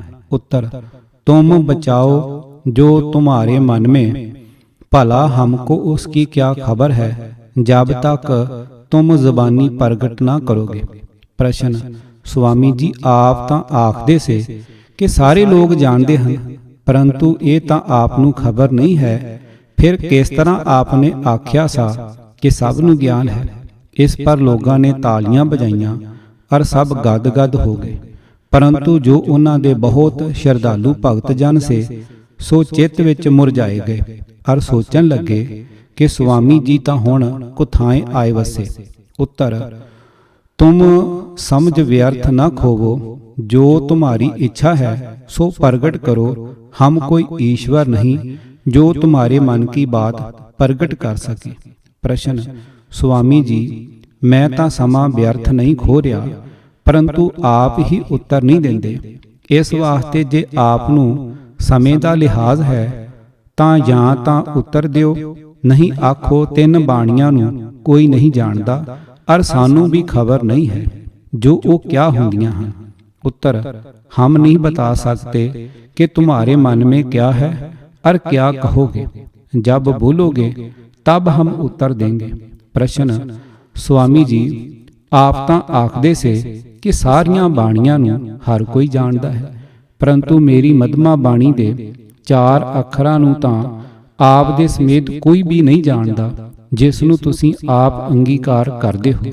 दोहरा, जे मेरी एक जीव दी बिना बैखरी बात तुसीं न समझे साध जी, फिर ईश्वर किह भात। भाव वड्डे अचरज दी बात है कि जद मेरी तुष जीव दी जिस दा अल्प ज्ञान अते सथूल शरीर है, बाणी नूं बैखरी होई ते बिना कोई नहीं जानदा, तां ईश्वर दा ज्ञान ये जीव किस तरह समझ सकदे हैं। क्योंकि बहुत सारे महात्मा ने उस नूं अपरणन मनहीन सुवामी करके कथन कीता है, जिस दा भाव यह है कि मन अते प्राणदायक ते ओ रहत है, जिस दा तात्पर्य उस दी सथूलता खंडन विच है। फिर ये भी आख्या है कि जातो वाचा निवर्तंतो आपराप मनसा सहा, अर्थात बाणी उसनू कथन नहीं कर सकती अते मन ते भी अगोचर है। फिर स्वामी जी किस तरह साबित कर सकते हैं कि ये वेद दे मंत्र जो मनुख ते बिना किसी तरह बोले नहीं जाते ईश्वर ने आखे से। इस वास्ते आप दा कथन ठीक नहीं है, और जो मैं आखदा हाँ कि वेद बैखरी बाणी हन सो ठीक है, परंतु वो कदे भी नहीं आउंदे जितना चिर इन्हां दा उचारण सथूल शरीर राही मनुख दे मूहों ना होवे। इस वास्ते स्वामी जी नूं चाहीदा है कि इस दा उत्तर अच्छी तरह विचार के देण। इस पर चारे पासियां से तालियां वजियां और सब आनंद हो गए। दोहरा, सुन के इस प्रसंग नूं गई चौंकड़ी भुल, मन विच समझिया साध ने गया भेद सब खुल। जिस पर नाल ख्याल दे लगे उत्तर देन, सब लोगां दी वल पिख इउं बोले मुख बैन। आहो हमारे कथन को नहीं विचार्या एस, जो चौं रखियां को करा ईश्वर ने उपदेश। भाव जद स्वामी जी देखिया कि हुण टालवाल नाल काम नहीं चलना, तद लोगां दी वल देख के इस तरह उत्तर देण लगे कि असीं अपने पहले वख्यानां विच सिद्ध कर आए हाँ ਕਿ ਵੇਦ ਈਸ਼ਵਰ ਦਾ ਗਿਆਨ ਹੈ, ਔਰ ਉਹ ਗਿਆਨ ਅਗਨੀ, ਵਾਯੂ, ਆਦਿਤ ਅਤੇ ਅੰਗਰਾਂ 4 ਰਿਖੀਆਂ ਦੇ ਹਿਰਦੇ ਵਿੱਚ ਪ੍ਰਕਾਸ਼ਿਤ ਹੋਇਆ ਸੀ, ਜਿਸ ਨੂੰ ਉਹਨਾਂ ਨੇ ਆਪਣੇ ਮੁਖਾਰਬਿੰਦ ਤੇ ਮੰਤਰ ਰੂਪ ਕਰਕੇ ਉਚਾਰਨ ਕੀਤਾ। ਇਸ ਜੁਗਤੀ ਨਾਲ ਸਿੱਧ ਹੋ ਗਿਆ ਕਿ ਈਸ਼ਵਰ ਦਾ ਗਿਆਨ 4 ਰਿਖੀਆਂ ਨੂੰ ਹੋਇਆ। ਫਿਰ 4 ਰਿਖੀਆਂ ਨੇ ਜਦ ਪ੍ਰਗਟ ਕੀਤਾ ਤਦ ਸ਼ਬਦ ਰੂਪ ਹੋ ਕੇ ਮੰਤਰ ਬਣ ਗਏ। ਇਸ ਵਾਸਤੇ ਇਸ ਦੀ ਸ਼ੰਕਾ ਦਾ ਉੱਤਰ ਅਸੀਂ ਆਪਣੇ ਵਿਖਿਆਨਾਂ ਵਿੱਚ ਪਹਿਲੇ ਹੀ ਕਰ ਆਏ ਸੀ, ਪਰੰਤੂ ਪ੍ਰਤੀਤ ਹੁੰਦਾ ਹੈ ਕਿ ਇਸ ਦੇ ਯਾਦ ਨਹੀਂ ਰਿਹਾ। ਦੋਹਰਾ, ਇਸ ਆਖਣ ਦੇ ਤੁਰਤ ਮੈਂ ਕਹੀ ਸੰਤ ਨੂੰ ਬਾਤ, ਹੁਣ ਉੱਤਰ ਕੁਛ ਮਿਲੇਗਾ ਮੈਂ ਜਾਣਿਆ ਵਖਿਆਤ। ਪਰ ਇਸ ਮੈਂ ਇੱਕ ਸ਼ੰਕ ਹੈ, ਉਪਜੀ ਮਨ ਦੇ ਮਾਹੇ, ਜੋ ਵੇਦਾਂ ਨੂੰ ਈਸਕ੍ਰਿਤ ਸਾਬਤ ਕਰਦੀ ਨਾਹੀਂ। ਭਾਵ ਇਸ ਉੱਤਰ ਨੂੰ ਸੁਣਦੇ ਸਾਰ ਮੈਂ ਆਖਿਆ ਕਿ ਸੁਆਮੀ ਜੀ ਨੇ ਹੁਣ ਆਪਣਾ ਅਸਲੀ ਰਸਤਾ ਪਕੜ ਲੀਤਾ ਹੈ, ਜਿਸ ਤੇ ਆਸ਼ਾ ਪੈਂਦੀ ਹੈ ਕਿ ਹੁਣ ਮੇਰਾ ਉੱਤਰ ਪੂਰਾ ਦੇਣਗੇ। ਪਰੰਤੂ ਇਸ ਕਥਨ ਪਰ ਵੀ ਮੇਰੇ ਚਿੱਤ ਵਿੱਚ ਸ਼ੰਕਾ ਉਤਪਤ ਹੋ ਗਈ ਹੈ ਕਿ ਪਹਿਲੇ ਸੁਆਮੀ ਜੀ ਦੀ ਪ੍ਰਤੱਗਿਆ ਇਹ ਸੀ ਕਿ ਵੇਦ ਈਸ਼ਵਰ ਦੀ ਬਾਣੀ ਹਨ, ਪਰੰਤੂ ਹੁਣ ਇਹਨਾਂ ਨੇ ਆਪਣੇ ਮੂੰਹੋਂ ਹੀ ਇਹ ਆਖ ਦਿੱਤਾ ਕਿ ਵੇਦ ਈਸ਼ਵਰ ਦੀ ਬਾਣੀ ਨਹੀਂ ਹਨ, ਕਿੰਤੂ ਈਸ਼ਵਰ ਦਾ ਗਿਆਨ ਹਨ। ਅਰ ਬਾਣੀ ਅਗਨੀ, ਵਾਯੂ, ਆਦਿਤ ਅਤੇ ਅੰਗਾ ਆਦ ਇਹਨਾਂ 4 ਰਿਖੀਆਂ ਦੀਆਂ ਹਨ। ਸੋ ਵੇਦ ਪੌਰਖ ਹੈ, ਅਰਥਾਤ ਮਨੁੱਖ ਰਚਨ ਤਾਂ ਸੁਆਮੀ ਜੀ ਦੇ ਕਥਨ ਤੋਂ ਹੀ ਸਿੱਧ ਹੋ ਗਏ, ਕਿਉਂਕਿ ਇਹਨਾਂ ਨੇ ਇਹ 4 ਪੁਸਤਕ 4 ਰਿਖੀਆਂ ਨੇ ਬਣਾਏ ਕਥਨ ਕੀਤੇ ਹਨ। ਦੋਹਰਾ, ਹੁਣ ਈਸ਼ਵਰ ਦੇ ਗਿਆਨ ਦਾ ਪੁੱਛਦਾ ਹਾਂ ਬਿਰਤਾਂਤ, ਜਿਸ ਤੇ ਪ੍ਰਗਟ ਹੋਏਗਾ ਸੁਆਮੀ ਦਾ ਸਿਧਾਂਤ। ਕਹੋ ਗਿਆਨ ਉਹ ਨਿਤ ਹੈ, ਜਾਂ ਹੈ ਸੋਏ ਅਨਿਤ, ਪੁਨ ਈਸ਼ਵਰ ਹੈ ਸਦਾ ਹੀ, ਹੋਤ ਗਿਆਨ ਜਿਹ ਚਿਤ। ਭਾਵ ਦੂਸਰਾ ਪੱਖ ਜੋ ਸੁਆਮੀ ਜੀ ਦਾ ਇਹ ਹੈ ਕਿ ਵੇਦ ਈਸ਼ਵਰ ਦਾ ਗਿਆਨ ਹੈ, ਜੋ 4 ਰਿਖੀਆਂ ਨੂੰ ਹੋਇਆ ਸਾ। ਇਸ ਪਰ ਮੈਂ ਇਹ ਪ੍ਰਸ਼ਨ ਕਰਦਾ ਹਾਂ ਕਿ ਉਹ ਗਿਆਨ ਜਦ 4 ਰਿਖੀਆਂ ਪਰ ਹੋਇਆ ਸਾ, ਤਦ ਕੋਈ ਹੋਰ ਆਦਮੀ ਵੀ ਉਸ ਵੇਲੇ ਸਨ, ਜਾਂ ਉਹ 4 ਹੀ ਆਦਮੀ ਸੇ। ਇਸ ਦਾ ਉੱਤਰ ਪ੍ਰਸ਼ਨ ਇਸ ਤਰ੍ਹਾਂ ਹੋਇਆ। ਉੱਤਰ, ਹਾਂ, और आदमी भी बहुत से। प्रश्न, फिर ये क्या कारण है जो उन्हां 4 पर ही ईश्वर दा ज्ञान उतरिया और बाकी दियां पर ना प्रगट होया। उत्तर, ईश्वर के ज्ञान का प्रतिबिंब शुद्ध अंतःकरण में भासता है, जैसे कि शुद्ध जल में सूरज का प्रतिबिंब भासता है। जिस प्रकार मलिन जल में सूरज का प्रतिबिंब नहीं भासता, इसी प्रकार मलिन अंतःकरण में ईश्वर का ज्ञान प्रकाशित नहीं होता है। इसलिए उन 4 ऋषियों के हृदय शुद्ध थे, जिन विखे ईश्वर के ज्ञान का प्रतिबिंब पड़ गया, परंतु और लोगों के हृदय शुद्ध नहीं थे, जिससे ना पड़ा। प्रश्न, स्वामी जी विचार के दसन कि ईश्वर अते उसदा ज्ञान अलभग है ਜਾਂ ਸਰਬੱਗ ਹੈ। ਇਸ ਪ੍ਰਕਾਰ ਇਹ ਵੀ ਕਥਨ ਕਰਨ ਕਿ ਉਹ ਗਿਆਨ ਅਤੇ ਈਸ਼ਵਰ ਨਿਤ ਹਨ ਜਾਂ ਅਨਿਤ। उत्तर, ईश्वर और उसका ज्ञान नित है, अनित नहीं है। इसी प्रकार वह ईश्वर भी नित है। प्रश्न, फिर जे उस ईश्वर दे ज्ञान दा सूरज दे प्रकाश वांग बुद्ध विच प्रतिबिंब दी न्यायी प्रकाशित होण दा सुभाविक धर्म है, तां उस वेले ਉਹ ਹੋਰਨਾਂ ਪੁਰਖਾਂ ਦੇ ਅੰਤःਕਰਨ ਵਿੱਚ ਪ੍ਰਕਾਸ਼ਿਤ ਕਿਉਂ ਨਾ ਹੋਇਆ, ਔਰ ਉਹਨਾਂ ਹੀ ਚਾਰਾਂ ਦੇ ਅੰਤःਕਰਨ ਵਿੱਚ ਕਿਉਂ ਹੋਇਆ? ਫਿਰ ਉਹ ਈਸ਼ਵਰ ਅਤੇ ਉਸ ਦਾ ਗਿਆਨ ਇਸ ਵੇਲੇ ਵੀ ਹੈ। ਇਸ ਵਾਸਤੇ ਅੱਜ ਕੱਲ ਬਿਨਾਂ ਪੜ੍ਹਾਏ ਤੇ ਇਹ ਵੇਦ ਦੇ ਮੰਤਰ ਹਰ ਇੱਕ ਆਦਮੀ ਨੂੰ ਕਿਉਂ ਨਹੀਂ ਆ ਜਾਂਦੇ? ਕਿਉਂਕਿ ਇਹ ਨਿਯਮ ਹੈ ਕਿ ਜਿੱਥੇ ਜਲ ਹੋਵੇਗਾ ਉੱਥੇ ਸੂਰਜ ਦਾ ਪ੍ਰਤੀਬਿੰਬ ਜ਼ਰੂਰ ਪਵੇਗਾ। ਇਸੇ ਤਰ੍ਹਾਂ ਜਿਸ ਜਗ੍ਹਾ ਅੰਤःਕਰਨ ਹੈ ਉਸ ਜਗ੍ਹਾ ਅਵਸ਼ ਹੋਣਾ ਯੋਗ ਹੈ, ਜਿਸ ਤੇ ਹਰ ਇੱਕ ਮਨੁੱਖ ਨੂੰ ਬਿਨਾਂ ਹੀ ਪੜ੍ਹਾਏ ਤੇ ਵੇਦ ਆਏ ਜਾਣੇ ਚਾਹੀਦੇ ਹਨ।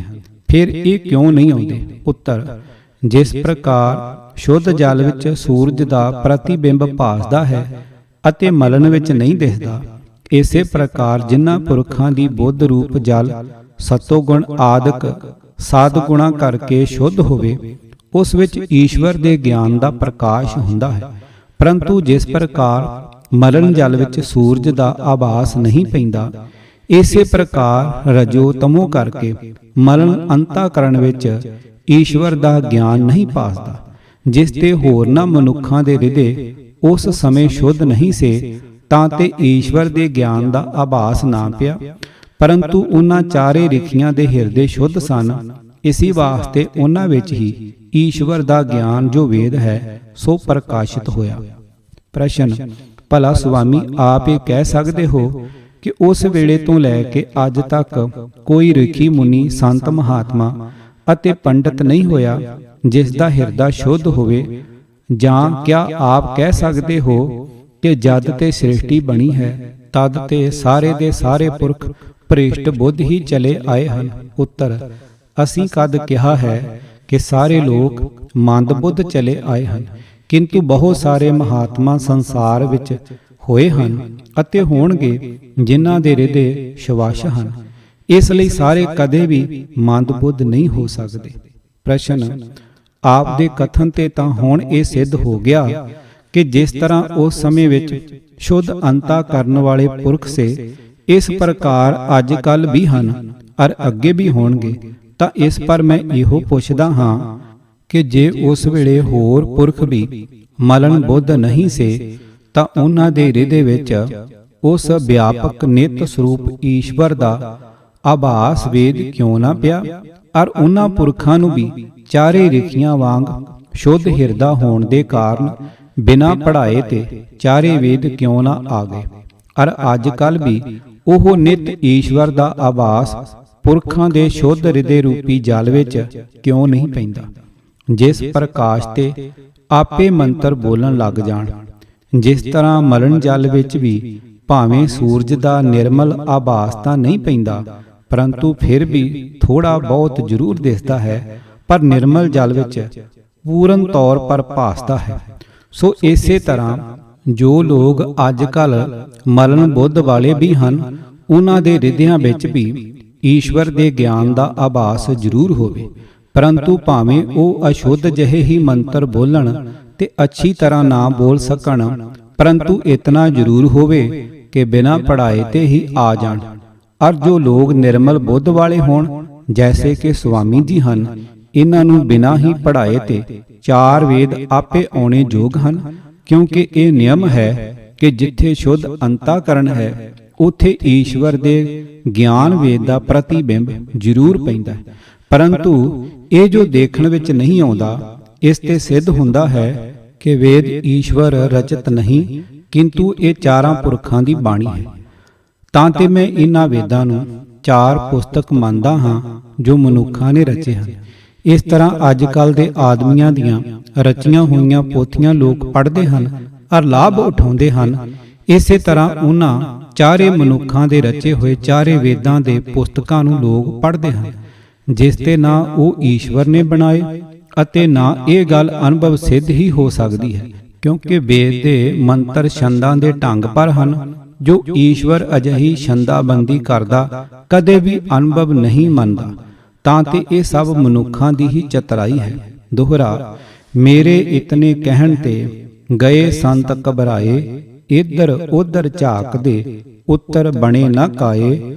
ਓੜਕ ਨੂੰ ਇੱਕ ਹੋਰ ਹੀ ਤੋਰਿਆ ਸਾ ਪ੍ਰਸੰਗ, ਜਿਸ ਤੇ ਮੈਂ ਮਨ ਸਮਝਿਆ ਹੋਏ ਗਏ ਹਨ ਤੰਗ।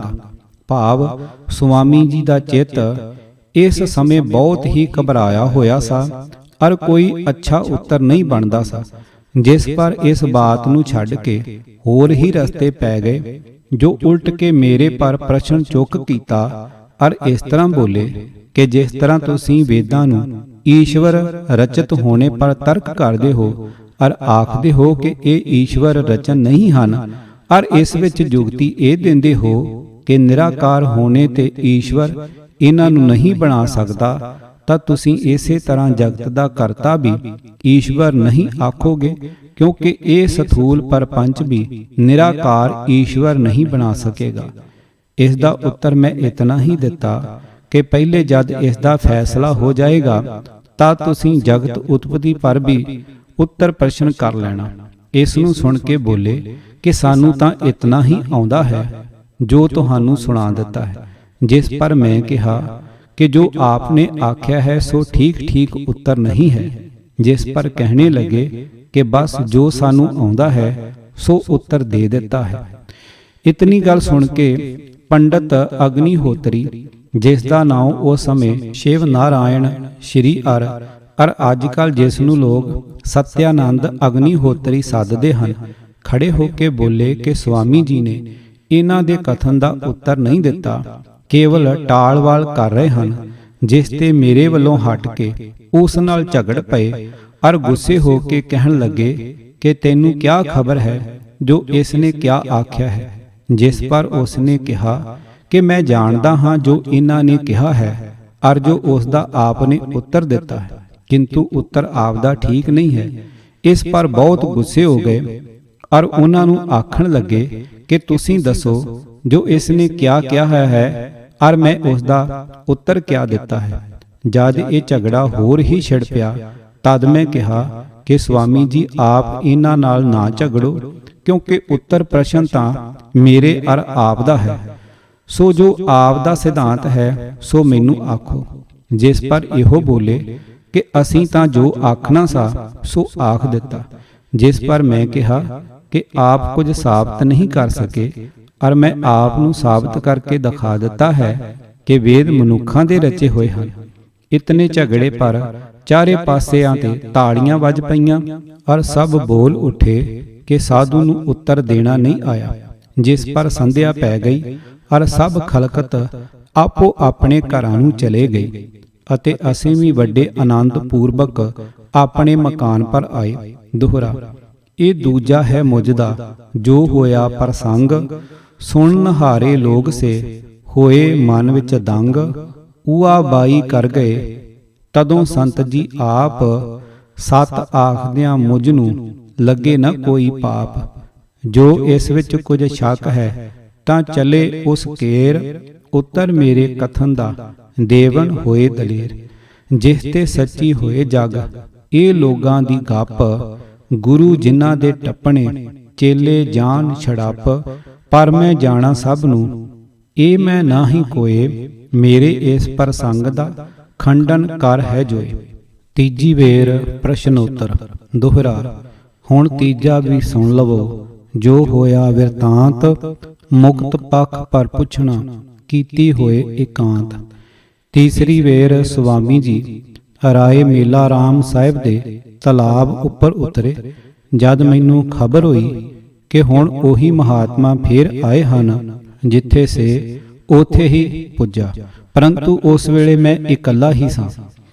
ਜਦ ਮੈਂ ਪੌੜੀਆਂ ਚੜ੍ਹ ਕੇ ਗਿਆ ਤਾਂ ਕਿਆ ਦੇਖਿਆ ਕਿ ਸੁਆਮੀ ਜੀ ਗਲੀਚੇ ਪਰ ਤਕੀਆ ਲਗਾਈ ਬੈਠੇ ਹਨ ਔਰ ਉਹਨਾਂ ਦੇ ਪਾਸ ਇੱਕ ਬਾਬੂ ਬੰਗਾਲੀ ਬੈਠਾ ਹੈ ਔਰ 2-3 ਰੇਲ ਦੇ ਹੋਰ ਪੰਜਾਬੀ ਬਾਬੂ ਹਨ, ਜਿਨ੍ਹਾਂ ਨਾਲ ਕੁਝ ਉੱਤਰ ਪ੍ਰਸ਼ਨ ਕਰ ਰਹੇ ਹਨ।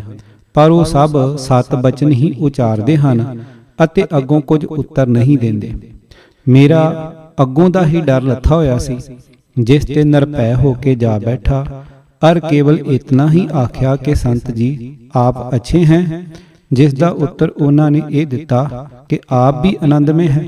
10 ਕੁ ਮਿੰਟ ਮਗਰੋਂ ਮੈਨੇ ਕਿਹਾ ਕਿ ਸੰਤ ਜੀ ਕਾਰਨਵਾਚ ਔਰ ਵੇਦ ਵਿਖੇ ਪਰ ਤਾਂ ਮੇਰਾ ਆਪ ਨਾਲ ਉੱਤਰ ਪ੍ਰਸ਼ਨ ਹੋ ਚੁੱਕਿਆ ਹੈ, ਪਰੰਤੂ ਹੁਣ ਮੁਕਤੀ ਦੇ ਬਾਰੇ ਵਿੱਚ ਪੁੱਛਣਾ ਚਾਹੁੰਦਾ ਹਾਂ ਕਿ ਆਪ ਦਾ ਕਿਆ ਖਿਆਲ ਹੈ। ਦੋਹਰਾ। ਸੁਣਦੇ ਹੀ ਇਸ ਗੱਲ ਨੂੰ ਬੋਲੇ ਮਨ ਘਬਰਾਏ, ਜਾਤਾ ਸਾਨੂੰ ਆਪਣੀ ਉਹ ਵੱਡੀ ਬਲਾਏ। ਪੁੱਛ ਲਵੋ ਉਹ ਵੀ ਤੁਸੀਂ, ਪਰ ਮੈਂ ਝਗੜੂ ਨਾਹੇ, ਆਪਣੇ ਨਿਸ਼ਚੇ ਨੂੰ ਕਰੂੰ ਪ੍ਰਗਟ ਸਭ ਕੇ ਮਾਹੇ। ਜਿਸ ਪਰ ਮੈਂ ਫਿਰ ਇਹ ਕਹੀ ਕਿਆ ਝਗੜੇ ਕੀ ਬਾਤ, ਉੱਤਰ ਪ੍ਰਸ਼ਨ ਸਦਾ ਤੇ ਬਿਨ ਬਾਤਨ ਪਰ ਆਤ।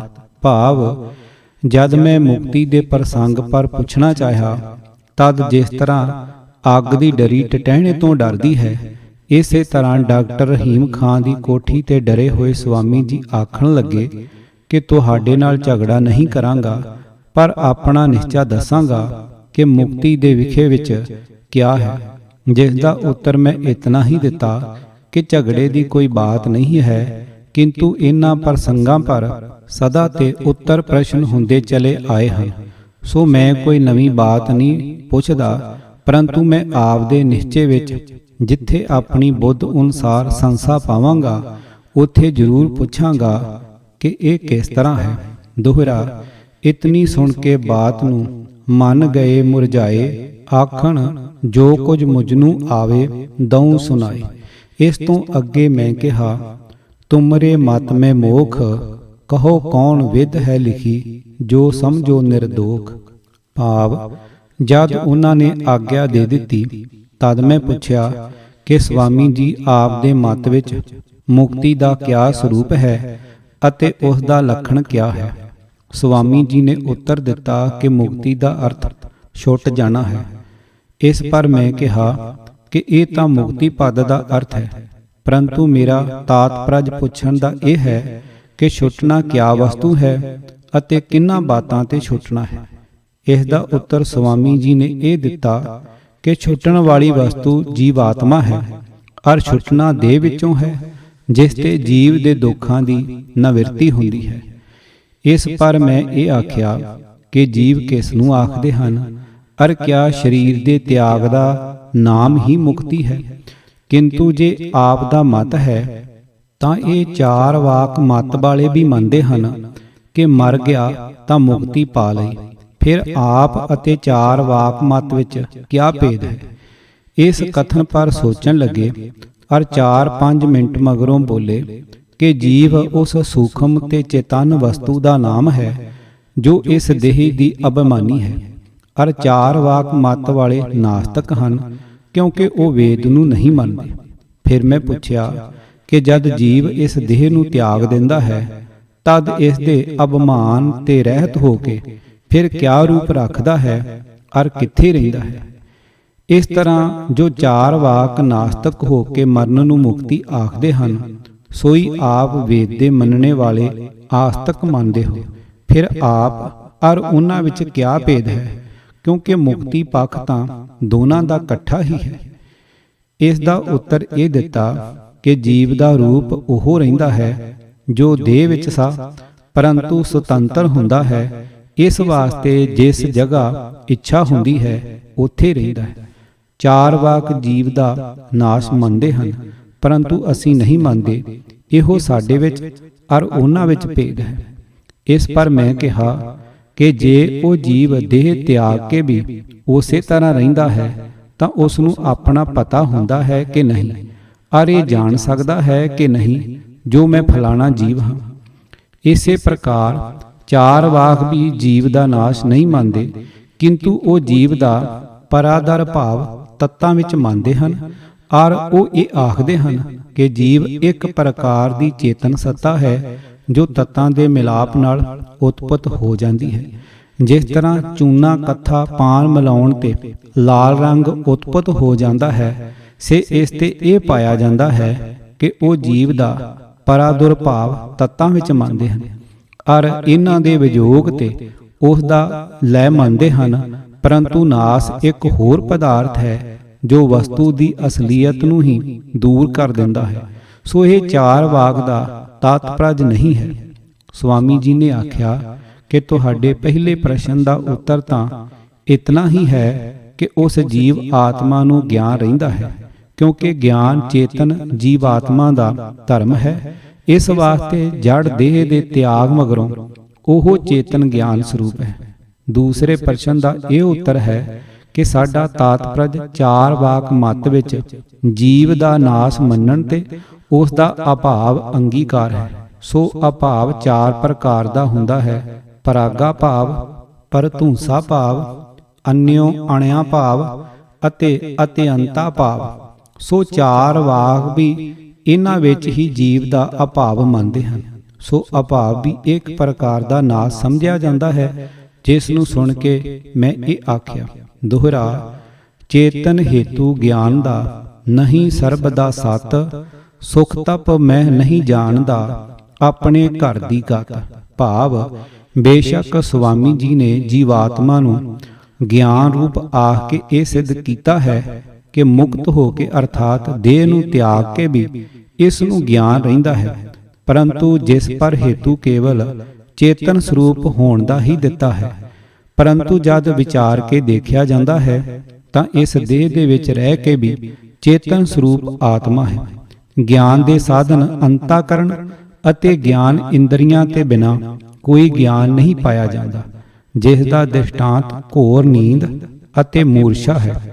ਕਿਉਂਕਿ ਇਹਨਾਂ ਦੋਹਾਂ ਹਾਲਤਾਂ ਵਿੱਚ ਜੀਵ ਅਜੇ ਦੇਹ ਨੂੰ ਵੀ ਨਹੀਂ ਤਿਆਗਦਾ ਤਾਂ ਵੀ ਆਪਣੇ ਗਿਆਨ ਨੂੰ ਛੱਡਦਾ ਹੈ। ਫਿਰ ਜਦ ਇਸ ਨੇ ਮਰ ਕੇ ਇਸ ਦੇਹੀ ਨਾਲੋਂ ਸਾਰਾ ਹੀ ਸੰਬੰਧ ਤੋੜ ਲੀਤਾ ਔਰ ਇਹ ਦੇਹ ਵੀ ਸਾੜ ਕੇ ਸੁਆਹ ਕਰ ਦਿੱਤੀ, ਫਿਰ ਇਸ ਨੂੰ ਗਿਆਨ ਕਦ ਰਹਿ ਸਕਦਾ ਹੈ। ਦੁਰਜਨ ਤੇਗ ਨਿਆਏ ਕਰਕੇ ਜੇ ਇਸ ਬਾਤ ਨੂੰ ਮੰਨ ਵੀ ਲਈਏ ਤਾਂ ਮੈਂ ਇਹ ਪੁੱਛਦਾ ਹਾਂ ਕਿ ਫਿਰ ਉਹ ਗਿਆਨ ਵਾਲਾ ਆਤਮਾ ਕਿੱਥੇ ਰਹਿੰਦਾ ਹੈ। ਫਿਰ ਉਸ ਵੇਲੇ ਮੈਂ ਇਹ ਵੀ ਕਿਹਾ ਕਿ ਸੰਤ ਜੀ ਆਪ ਨੇ ਅਭਾਵਾਂ ਦੇ ਨਾਮ ਗਿਣ ਕੇ ਦੱਸ ਦਿੱਤੇ, ਪਰੰਤੂ ਆਪ ਇਹ ਤਾਂ ਦੱਸੋ ਜੋ ਇਹਨਾਂ ਵਿੱਚੋਂ ਜੀਵ ਦਾ ਕਿਹੜਾ ਅਭਾਵ ਚਾਰ ਵਾਕ ਪਰ ਲਗਾਓਗੇ, ਕਿਉਂਕਿ ਪਰਾਗਾ ਭਾਵ ਤਾਂ ਜੀਵ ਨੂੰ ਅਨਾਦਿ ਸਿੱਧ ਕਰੇਗਾ, ਜੈਸਾ ਕਿ ਤਿਲਾਂ ਵਿੱਚ ਤੇਲ ਹੁੰਦਾ ਹੈ। ਸੋ ਕੇਵਲ ਉਹਦਾ ਪਰਾਦੁਰ ਹੀ ਨਹੀਂ ਹੁੰਦਾ, ਕਿੰਤੂ ਅਸਲ ਵਿੱਚ ਉਹ ਉਤਪਤ ਨਹੀਂ ਕਿਹਾ ਜਾਂਦਾ ਅਤੇ ਤਿਲਾਂ ਵਿੱਚ ਅਨਾਦਿ ਚਲਿਆ ਆਉਂਦਾ ਹੈ। ਇਸੇ ਤਰ੍ਹਾਂ ਜੀਵ ਵੀ ਇਹਨਾਂ ਤੱਤਾਂ ਵਿੱਚ ਅਨਾਦਿ ਆਪ ਨੂੰ ਮੰਨਣਾ ਪਏਗਾ। ਫਿਰ ਜੇ ਪਰਧੂਸਾ ਭਾਵ ਮੰਨੋਗੇ ਤਾਂ ਮਿੱਟੀ ਦੇ ਵਿੱਚੋਂ ਘੜਾ ਉਤਪਤ ਹੋ ਕੇ ਭਜਨ ਨਿਆਈ ਸਾਦੀ ਸ਼ਾਂਤ ਮੰਨਣਾ ਪਵੇਗਾ। ਪਰੰਤੂ ਇਹ ਵੀ ਕਾਰਨ ਵਿੱਚ ਕਾਰਜ ਦਾ ਲੈ ਸਰੂਪ ਹੈ, ਕਿੰਤੂ ਵਸਤੂ ਦਾ ਨਾਸ ਨਹੀਂ ਹੈ, ਕਿਉਂਕਿ ਕਿਸੇ ਵਸਤੂ ਦੀ ਸ਼ਕਲ ਬਦਲਣ ਨਾਲ ਉਸ ਦੇ ਸਰੂਪ ਦਾ ਨਾਸ ਨਹੀਂ ਹੁੰਦਾ। ਇਸ ਤੇ ਵੀ ਜੀਵ ਦਾ ਜੋ ਅਸਲੀ ਮਾਦਾ ਹੈ ਉਹ ਚਾਰ ਵਾਕ ਮਤ ਵਿੱਚ ਆਪ ਦੇ ਕਥਨਾਂ ਅਨੁਸਾਰ ਨਸ਼ਟ ਨਹੀਂ ਮੰਨਿਆ ਜਾਂਦਾ। ਅੰਨਿਓ ਅੰਨਾ ਭਾਵ ਤਾਂ ਘੜੇ ਅਰ ਕੱਪੜੇ ਵਾਂਗ ਚਾਰ ਵਾਕ ਮਤ ਵਿੱਚ ਮੰਨ ਹੀ ਨਹੀਂ ਸਕਦੇ, ਕਿਉਂਕਿ ਜਿਸ ਤਰ੍ਹਾਂ ਘੜੇ ਵਿੱਚ ਕੱਪੜੇ ਦਾ ਅਰ ਕੱਪੜੇ ਵਿੱਚ ਘੜੇ ਦਾ ਅਭਾਵ ਹੈ, ਇਸੇ ਤਰ੍ਹਾਂ ਤੱਤਾਂ ਵਿੱਚ ਜੀਵ ਦਾ ਅਤੇ ਜੀਵ ਵਿੱਚ ਤੱਤਾਂ ਦਾ ਅਭਾਵ ਮੰਨਣੇ ਤੇ ਦੋ ਭਿੰਨ ਪਦਾਰਥ ਸਮਝੇ ਜਾਣਗੇ। ਇਸ ਵਾਸਤੇ ਚਾਰ ਵਾਕ ਮਤ ਵਾਲੇ ਜੀਵ ਦਾ ਨਾਸ਼ ਮੰਨਦੇ ਹਨ। ਇਹ ਕਥਨ ਅਨੈਗਤ ਹੋ ਜਾਏਗਾ, ਕਿਉਂਕਿ ਆਪ ਦੇ ਕਥਨ ਅਨੁਸਾਰ ਜੀਵ ਇੱਕ ਭਿੰਨ ਪਦਾਰਥ ਹੈ। ਇਸ ਤੇ ਅੱਗੇ ਅਤਿਅੰਤਾ ਭਾਵ ਜੋ ਸਹੇ ਦੇ ਸਿੰਘਾਂ ਵਾਂਗ ਸਦਾ ਹੀ ਅਸਤ ਹੈ, ਉਹ ਤਾਂ ਚਾਰ ਵਾਕ ਮਤ ਵਿੱਚ ਆਪ ਮੰਨ ਹੀ ਨਹੀਂ ਸਕਦੇ, ਕਿਉਂਕਿ ਚਾਰ ਵਾਕ ਜੀਵ ਤੇ ਐਸਾ ਇਨਕਾਰੀ ਨਹੀਂ ਹੈ। ਇਸ ਵਾਸਤੇ ਆਪ ਦਾ ਅਭਾਵਾਂ ਦੇ ਆਖਣ ਪਰ ਯਤਨ ਕਰਨਾ ਸਭ ਐਵੇਂ ਗਿਆ। ਪਰੰਤੂ ਸੁਆਮੀ ਜੀ ਤਾਈਂ ਯਾਦ ਰਹੇ ਜੋ ਮੇਰਾ ਪ੍ਰਸ਼ਨ ਚਾਰ ਵਾਕ ਆਪ ਦੇ ਮਤ ਵਿੱਚ ਏਕਤਾ ਕਰਨ ਤੇ ਵੇਦਾਂ ਨੂੰ ਮੰਨਣੇ ਅਰ ਨਾ ਮੰਨਣੇ ਪਰ ਨਹੀਂ ਸਾ, ਕਿੰਤੂ ਮੇਰਾ ਤਾਂ ਇਸ ਅੰਸ਼ ਵਿੱਚ ਸਾ ਕਿ ਮਰੇ ਤੇ ਮੁਕਤੀ ਤਾਂ ਚਾਰ ਵਾਕ ਵੀ ਮੰਨਦੇ ਹਨ। ਫਿਰ ਆਪ ਦਾ ਉਹਨਾਂ ਦੇ ਮਤ ਤੋਂ ਕਿਆ ਭੇਦ ਹੈ? ਉੱਤਰ ਇਸ ਦਾ ਦੇਣਾ ਯੋਗ ਸਾ। ਹੋਰ ਅਭਾਵਾਂ ਦੀ ਇੱਥੇ ਕੋਈ ਇਤਨੀ ਲੋੜ ਨਹੀਂ ਸੀ। ਇਸ ਵਾਸਤੇ ਆਪ ਕੋਈ ਇਹਨਾਂ ਬਾਤਾਂ ਦਾ ਉੱਤਰ ਦੇਵੋ। ਦੁਹਰਾ ਸੁਣਦੇ ਇਤਨੀ ਬਾਤ ਨੂੰ ਹੋਏ ਸਾਧ ਹੈਰਾਨ, ਆਖਣ ਇਹ ਕੀ ਮਾਰਿਆ ਇਸ ਨੇ ਚੁੱਕ ਤੂਫਾਨ। ਮਨ ਵਿੱਚ ਅੱਗੋਂ ਸੋਚ ਕੇ ਫਿਰ ਬੋਲੇ ਹੱਠ ਨਾਲ, ਇਸ ਦਾ ਉੱਤਰ ਵੀ ਸੁਣੋ ਅਬ ਤੁਮ ਨਾਲ ਖਿਆਲ। ਭਾਵ ਇਸ ਪਰ ਕੁਛ ਗੁੱਸੇ ਹੋ ਕੇ ਅਰ ਮੱਥੇ ਵੱਟ ਪਾ ਕੇ ਬੋਲੇ ਕਿ ਜੇ ਉਸ ਮੁਕਤ ਆਤਮਾ ਨੂੰ ਗਿਆਨ ਨਾ ਹੋਵੇ ਤਾਂ ਮੁਕਤੀ ਦੇ ਸੁੱਖ ਨੂੰ ਕਿਸ ਤਰ੍ਹਾਂ ਭੋਗੇ। ਇਸ ਵਾਸਤੇ ਉਸ ਨੂੰ ਗਿਆਨ ਮੰਨਣਾ ਪਏਗਾ। ਦੂਸਰਾ ਉਹ ਇੱਛਾਧਾਰੀ ਹੁੰਦਾ ਹੈ, ਜਿਸ ਜਗ੍ਹਾ ਚਾਹੇ ਉੱਥੇ ਰਹਿ ਸਕਦਾ ਹੈ ਅਰ ਇਹ ਸਾਰਾ ਬ੍ਰਹਿਮੰਡ ਉਸ ਦੇ ਸੈਰ ਕਰਨ ਲਈ ਖੁੱਲ੍ਹਾ ਹੈ। ਦੂਸਰੇ ਪ੍ਰਸ਼ਨ ਦਾ ਉੱਤਰ ਇਹ ਹੈ ਕਿ ਚਾਰ ਵਾਕ ਮਤ ਵਿੱਚ ਜੀਵ ਦਾ ਪੁਨਰ ਜਨਮ ਨਹੀਂ ਮੰਨਿਆ, ਪਰੰਤੂ ਸਾਡੇ ਮਤ ਵਿੱਚ ਮੁਕਤ ਜੀਵ ਫਿਰ ਵੀ ਮੁੜ ਕੇ ਜਨਮ ਲੈਂਦਾ ਹੈ ਜਦ ਉਸ ਦਾ ਮੁਕਤੀ ਦਾ ਆਨੰਦ ਭੋਗਣਾ ਪੂਰਾ ਹੋ ਜਾਂਦਾ ਹੈ। ਦੁਹਰਾ ਇਸ ਨੂੰ ਸੁਣ ਕੇ ਹੋਇਆ ਮੈਂ ਅਤ ਮਨੇ ਹੈਰਾਨ, ਇੱਕ ਹੀ ਸੁਆਮੀ ਆਖਿਆ ਆਪਣਾ ਭਾਰਾ ਗਿਆਨ। ਇਹੋ ਜਿਹੀ ਬਾਤ ਤਾਂ ਕਰਦੇ ਨਹੀਂ ਅਜਾਣ, ਅੱਜ ਤੀਕ ਨਾ ਵੇਦ ਵਿੱਚ ਨਾ ਦਰਸ਼ਨ ਪੌਰਾਂ। ਮੈਂ ਇਸ ਉੱਤਰ ਨੂੰ ਸੁਣ ਕੇ ਵੱਡਾ ਹੀ ਹੈਰਾਨ ਹੋਇਆ ਅਰ ਸੋਚਣ ਲੱਗਾ ਕਿ ਇਹਨਾਂ ਨੇ ਇਹ ਘਰ ਦਾ ਗੰਢ ਤੁੱਪ ਕਿੱਥੋਂ ਜੋੜ ਲਿੱਤਾ ਹੈ, ਕਿਉਂਕਿ ਇਸ ਤਰ੍ਹਾਂ ਦਾ ਜੀਵ ਦਾ ਭਟਕਣਾ ਅਰ ਮੁਕਤ ਹੋ ਕੇ ਫੇਰ ਉਸੇ ਦੁੱਖ ਸੁੱਖ ਦੇ ਘਰ ਦੇ ਵਿੱਚ ਆਉਣਾ, ਇਹਨਾਂ ਵੇਦ ਸ਼ਾਸਤਰ ਪੁਰਾਣ ਅਤੇ ਸ਼ੰਕਰਾਚਾਰ ਜੈਸੇ ਮਹਾਤਮਾ ਨੇ ਕਿਤੇ ਵੀ ਨਹੀਂ ਮੰਨਿਆ। ਅਰ ਅਜਿਹਾ ਜੁਗਤੀ ਉਗਤੀ ਵਿਰੁੱਧ ਮਤ ਅੱਜ ਤੱਕ ਕਿਸੇ ਵੀ ਆਚਾਰਿਆ ਵੱਲੋਂ ਨਹੀਂ ਸੁਣਿਆ। ਸੋ ਇਹਨਾਂ ਨੇ ਕਿਆ ਕੁੱਛੜ ਵਿੱਚੋਂ ਗਲੇਲਾ ਮਾਰਿਆ, ਜਿਸ ਦਾ ਕੋਈ ਸੁਰ ਪਤਾ ਨਹੀਂ ਹੈ। ਪਰੰਤੂ ਫਿਰ ਵੀ ਮੈਂ ਇਹ ਆਖਿਆ ਕਿ ਸੁਆਮੀ ਜੀ, ਆਪ ਦਾ ਸਿਧਾਂਤ ਸਾਰੇ ਪੁਰਾਣੇ ਵੇਦ ਮੰਨਣ ਵਾਲੇ ਰਿਖੀਆਂ ਮੁਨੀਆਂ ਦੇ ਉਲਟ ਅਰ ਜੁਗਤੀਹੀਣ ਹੈ। ਜਿਸ ਪਰ ਮੈਂ ਇਤਨਾ ਫਿਰ ਪ੍ਰਸ਼ਨ ਕਰਦਾ ਹਾਂ, ਆਪ ਉੱਤਰ ਧੀਰਜ ਨਾਲ ਦੇਵੋ। ਪਹਿਲੇ ਮੁਕਤੀ ਦਾ ਸੁੱਖ ਕਿਆ ਵਸਤੂ ਹੈ? ਅਰਥਾਤ ਇਹ ਇਸ ਤਰ੍ਹਾਂ ਹੈ ਕਿ ਜਿਸ ਤਰ੍ਹਾਂ ਕਦੀ ਜੇਲ੍ਹ ਖਾਨੋਂ ਨਿਕਲ ਕੇ ਨਿਰਬੰਧਤਾ ਦਾ ਸੁੱਖ ਭੋਗਦਾ ਹੈ। ਦੂਸਰਾ ਕਿਆ ਇਸ ਪ੍ਰਕਾਰ ਹੈ ਜਿਸ ਤਰ੍ਹਾਂ ਆਦਮੀ ਘਰ ਨੂੰ ਛੱਡ ਕੇ ਬਾਗ ਆਦਿਕ ਦੇ ਆਨੰਦ ਨੂੰ ਭੋਗਦਾ ਹੈ। ਸੋ ਇਸੇ ਤਰ੍ਹਾਂ ਇਹ ਆਤਮਾ ਦੇਹ ਦੇ ਜੇਲ੍ਹ ਖਾਨੋਂ ਛੁੱਟ ਕੇ ਖੁੱਲਾ ਰਹਿਣ ਦਾ ਸੁੱਖ ਦੇਖਦਾ ਹੈ, ਜਾਂ ਆਪਣੇ ਇਸ ਸਰੀਰ ਦੇ ਘਰ ਨੂੰ ਤਿਆਗ ਕੇ ਕਿਸੇ ਮੁਕਤੀ ਦੇ ਆਨੰਦ ਨੂੰ ਲੈਂਦਾ ਹੈ। ਔਰ ਉਹ ਆਨੰਦ ਕਿਸੇ ਖਾਸ ਜਗ੍ਹਾ ਪਰ ਹੈ, ਜਿਸ ਤਰ੍ਹਾਂ ਕੋਈ ਅਜਾਇਬ ਘਰ ਹੁੰਦਾ ਹੈ। ਕਿੰਤੂ ਸਾਡੇ ਖਿਆਲ ਵਿੱਚ ਤਾਂ ਆਨੰਦ ਦੇ ਭੋਗਣ ਲਈ ਇਸ ਆਤਮਾ ਵਾਸਤੇ ਸਰੀਰ ਜੈਸਾ ਅੱਛਾ ਸਾਧਨ ਕੋਈ ਹੋਰ ਮਿਲਣਾ ਹੀ ਬਹੁਤ ਕਠਿਨ ਹੈ, ਕਿਉਂਕਿ ਇਸ ਸਰੀਰ ਵਿੱਚ ਤਾਂ ਇਹੀ ਅੱਖੀਂ ਨਾਲ ਦੇਖ ਸਕਦਾ ਹੈ, ਕੰਨਾਂ ਨਾਲ ਸੁਣ ਸਕਦਾ ਹੈ। ਇਸੇ ਤਰ੍ਹਾਂ ਆਪਣੇ ਗਿਆਨ ਅਤੇ ਕਰਮ ਇੰਦਰੀਆਂ ਨਾਲ ਸਭ ਕੁਝ ਸੁੱਖ ਪਾ ਸਕਦਾ ਹੈ। ਪਰੰਤੂ ਜਦ ਇਹਨਾਂ ਸਾਧਨਾਂ ਤੇ ਹੀਣ ਹੋ ਗਿਆ, ਤਦ ਤਾਂ ਸੁੰਨ ਮੁੰਨ ਹੋ ਕੇ ਖਰਾਬ ਹੀ ਹੁੰਦਾ ਹੋਵੇਗਾ। ਅਰ ਜਿਸ ਤਰ੍ਹਾਂ ਨੀਂਦ ਅਰ ਮੂਰਛਾ ਵਿੱਚ ਬੇਖਬਰ ਜਿਹਾ ਹੋ ਕੇ ਪਿਆ ਰਹਿੰਦਾ ਹੈ, ਇਸੇ ਤਰ੍ਹਾਂ ਮੌਤ ਦੀ ਨੀਂਦ ਵਿੱਚ ਬੇਖਬਰ ਹੋ ਕੇ ਪਿਆ ਰਹੇਗਾ। ਇਸ ਤੇ ਅੱਗੇ ਜੋ ਆਪ ਆਖਦੇ ਹੋ ਕਿ ਜਿਸ ਜਗ੍ਹਾ ਉਸ ਦੀ ਇੱਛਾ ਹੋਵੇ ਉੱਥੇ ਰਹਿੰਦਾ ਹੈ, ਸੋ ਇਹ ਵੀ ਜੁਗਤੀ ਸਿੱਧ ਨਹੀਂ, ਕਿਉਂਕਿ ਜਦ ਉਸ ਆਤਮਾ ਪਾਸ ਇੱਛਾ ਦੇ ਸਾਧਨ ਇੰਦਰੇ ਅਤੇ ਅੰਤःਕਰਨ ਹੀ ਨਹੀਂ, ਤਦ ਉਸ ਨੂੰ ਇੱਛਾ ਕਿੱਥੋਂ ਹੋਣੀ ਹੈ। ਪਰ ਜੇ ਮੰਨ ਵੀ ਲਈਏ ਤਾਂ ਇੱਕ ਥਾਂ ਮਰਿਆਂ ਵਾਂਗ ਡਾਵਾਂ ਡੋਲ ਪਿਆ ਫਿਰਦਾ ਰਹੇਗਾ, ਜਿਸ ਦਾ ਨਾ ਕੋਈ ਥੋ ਨਾ ਟਿਕਾਣਾ। ਫਿਰ ਅਜਿਹੀ ਮੁਕਤੀ ਤੇ ਕਿਸੇ ਨੇ ਟਕੇ ਲੈਣੇ ਹਨ, ਸਗੋਂ ਇਹ ਤਾਂ ਵਿਆਧੀ ਸਹੇੜਨੀ ਹੈ।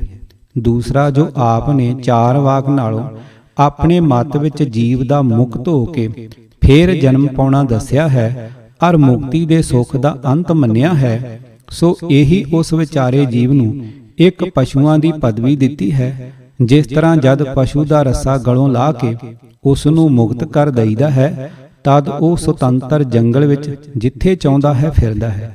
ਫਿਰ ਜਦ ਉਸ ਆਵਾਰਾ ਗਰਦੀ ਦੇ ਸੁੱਖ ਨੂੰ ਭੋਗਦਾ ਭੋਗਦਾ ਥੱਕ ਜਾਂਦਾ ਹੈ, ਤਦ ਫਿਰ ਮੁੜ ਕੇ ਉਸੇ ਖੁਰਲੀ ਪਰ ਆ ਕੇ ਉਸੇ ਰੱਸੇ ਨਾਲ ਬੰਧਿਆ ਜਾਂਦਾ ਹੈ।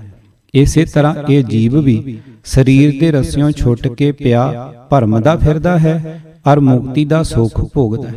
ਪਰੰਤੂ ਜਦ ਉਹ ਸੁੱਖ ਪੂਰਾ ਹੋ ਜਾਂਦਾ ਹੈ, ਤਦ ਮੁੜ ਕੇ ਉਸੇ ਤਰ੍ਹਾਂ ਸਰੀਰ ਦਾ ਰੱਸਾ ਗਲ ਵਿੱਚ ਪਾ ਬੈਠਦਾ ਹੈ। ਉਸ ਪਸ਼ੂ ਨਾਲੋਂ ਇਸ ਮੁਕਤ ਜੀਵ ਵਿੱਚ ਇਤਨਾ ਫਰਕ ਹੁੰਦਾ ਹੈ ਕਿ ਉਹ ਤਾਂ ਉਸੇ ਰੱਸੇ ਨਾਲ ਮੁੜ ਕੇ ਬੰਨਿਆ ਜਾਂਦਾ ਹੈ, ਔਰ ਇਹ ਮੁਕਤ ਆਤਮਾ ਅਜਿਹਾ ਪਸ਼ੂ ਹੈ ਜਿਸ ਨੂੰ ਭਾਂਤ ਭਾਂਤ ਦੇ ਰੱਸੇ ਮਿਲਦੇ ਰਹਿੰਦੇ ਹਨ, ਜਿਨ੍ਹਾਂ ਦੇ ਪ੍ਰਤਾਪ ਨਾਲ ਕਦੇ ਘੋੜਾ ਬਣ ਜਾਂਦਾ ਹੈ, ਕਦੇ ਗਧਾ ਹੋ ਜਾਂਦਾ ਹੈ, ਫਿਰ ਕਦੇ ਮੁਕਤੀ ਦਾ ਸੁੱਖ ਭੋਗ ਕੇ ਕਬੂਤਰ ਆ ਹੁੰਦਾ ਹੈ। ਗੱਲ ਕਾਦੀ ਕਿ ਆਪਣੇ ਨਵੇਂ ਨਵੇਂ ਰੂਪ ਵਟਾਉਂਦਾ ਪਿਆ ਫਿਰਦਾ ਹੈ। ਮੈਂ ਇਤਨਾ ਆਖ ਕੇ ਫਿਰ ਤਲਾਬ ਦੇ ਉੱਤੇ ਇੱਲਾਂ ਉੜਦੀਆਂ ਦੇਖ ਕੇ ਕਿਹਾ ਕਿ ਸੁਆਮੀ ਜੀ ਦੇਖੋ ਖਾਂ, ਤੁਸੀਂ ਤਾਂ ਪਹਿਚਾਣ ਸਕਦੇ ਹੋਵੋਗੇ ਜੋ ਕਿਤੇ ਇਹ ਇੱਲਾਂ ਉਹ ਮੁਕਤ ਪੁਰਖ ਤਾਂ ਨਹੀਂ ਹਨ ਜਿਨ੍ਹਾਂ ਦਾ ਤੁਸੀਂ ਕਥਨ ਕਰਦੇ ਹੋ ਕਿ ਜਿੱਥੇ ਚਾਹਣ ਉੱਥੇ ਰਹਿ ਸਕਦੇ ਹਨ ਔਰ ਨਵੇਂ ਨਵੇਂ ਸਰੀਰ ਪਾ ਲੈਂਦੇ ਹਨ।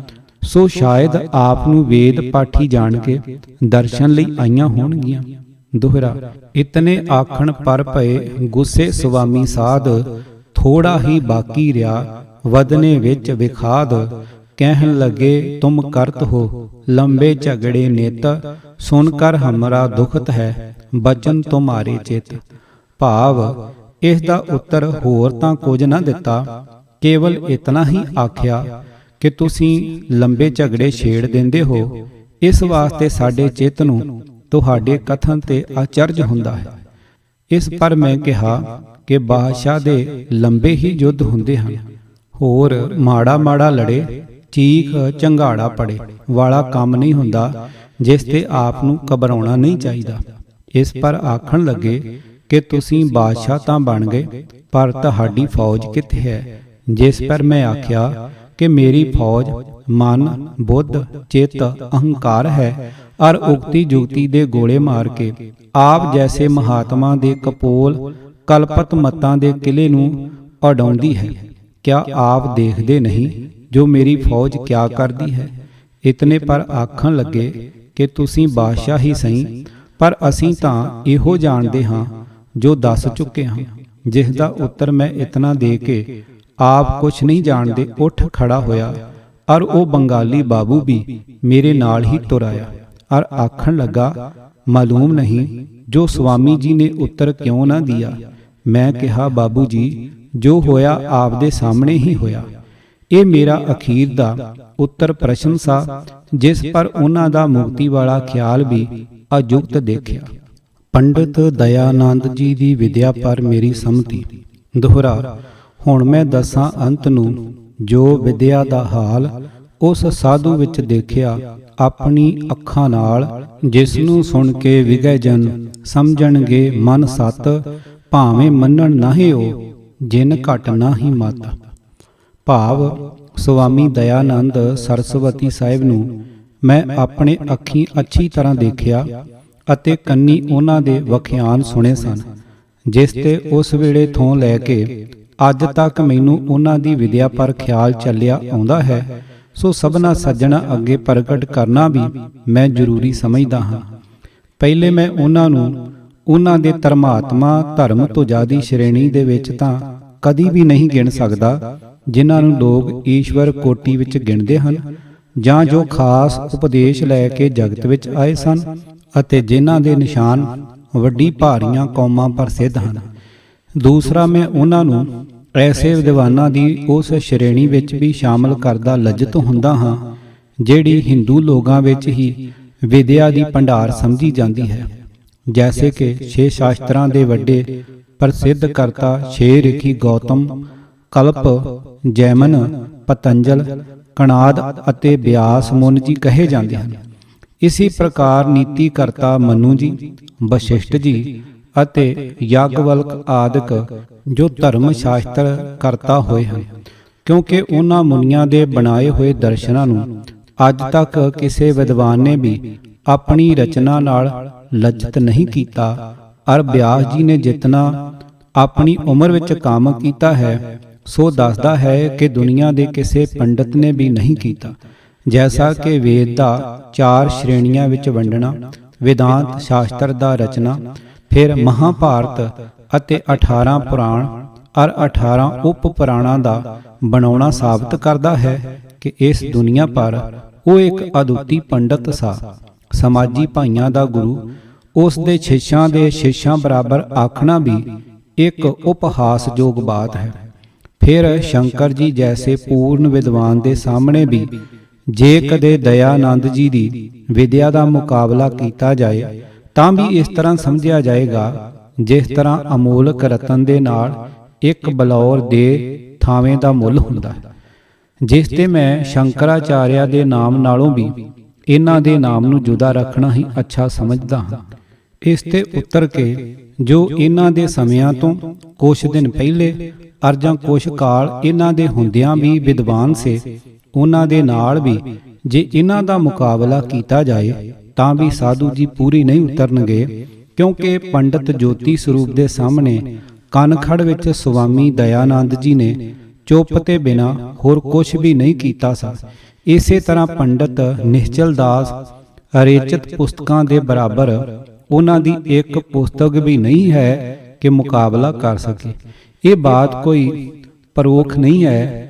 ਇਸ ਲਈ ਜਿਸ ਨੂੰ ਸ਼ੰਕਾ ਹੋਵੇ ਸੋ ਇੱਕ ਪਾਸੇ ਸਾਧੂ ਦਇਆਨੰਦ ਜੀ ਦੇ ਸਤਿਆਰਥ ਪ੍ਰਕਾਸ਼ ਅਤੇ ਦੂਜੀ ਵੱਲ ਪੰਡਤ ਨਿਸ਼ਚਲ ਦਾਸ ਜੀ ਦੇ ਰਚਿਤ ਵਿਚਾਰ ਸਾਗਰ ਅਤੇ ਬਿਰਤੀ ਪ੍ਰਭਾਕਰ ਨੂੰ ਪੜ੍ਹ ਕੇ ਦੇਖ ਸਕਦਾ ਹੈ। ਦੋਹਰਾ। ਫੇਰੇ ਆਪਣੀ ਬਾਤ ਪਰ ਰਹਿੰਦੇ ਨਾ ਸੀ ਪਰਪੱਕ, ਝਟ ਬਦਲਦੇ ਤੁਰਤ ਹੀ ਜਿੱਥੇ ਪੈਂਦਾ ਸ਼ੱਕ। ਭਾਵ ਇਸ ਤੇ ਬਿਨਾਂ ਪੰਡਿਤ ਦਇਆਨੰਦ ਜੀ ਵਿੱਚ ਇੱਕ ਹੋਰ ਅਦਭੁਤ ਬਾਤ ਸੀ, ਜੋ ਉਹਨਾਂ ਨੂੰ ਇਹ ਪਤਾ ਨਹੀਂ ਸਾ ਕਿ ਵੇਦਕ ਮਤ ਕਿਆ ਹੈ ਔਰ ਸਾਡਾ ਆਪਣਾ ਨਿਸ਼ਚਾ ਕਿਆ ਹੈ, ਜਿਸ ਤੇ ਉਹ ਆਪਣੇ ਪੁਸਤਕ ਸਤਿਆਰਥ ਪ੍ਰਕਾਸ਼ ਨੂੰ ਹਰ ਵੇਲੇ ਬਦਲਦੇ ਰਹਿੰਦੇ ਸਨ। ਔਰ ਆਸ਼ਾ ਹੈ ਕਿ ਜੇ ਉਹ ਅੱਜ ਤੱਕ ਜਿੰਦੇ ਰਹਿੰਦੇ ਤਾਂ ਅੱਜ ਕੱਲ੍ਹ ਦੇ ਸਤਿਆਰਥ ਪ੍ਰਕਾਸ਼ ਨੂੰ ਵੀ ਅਦਲ ਬਦਲ ਕੇ ਪਹਿਲਾਂ ਦੀ ਤਰ੍ਹਾਂ ਕੁਝ ਨਾ ਕੁਝ ਕਰ ਦਿੰਦੇ, ਜਿਸ ਤੇ ਉਹਨਾਂ ਦਾ ਅਜੇ ਤੱਕ ਆਪਣਾ ਮਤ ਕੋਈ ਇੱਕ ਨਹੀਂ ਸਾ।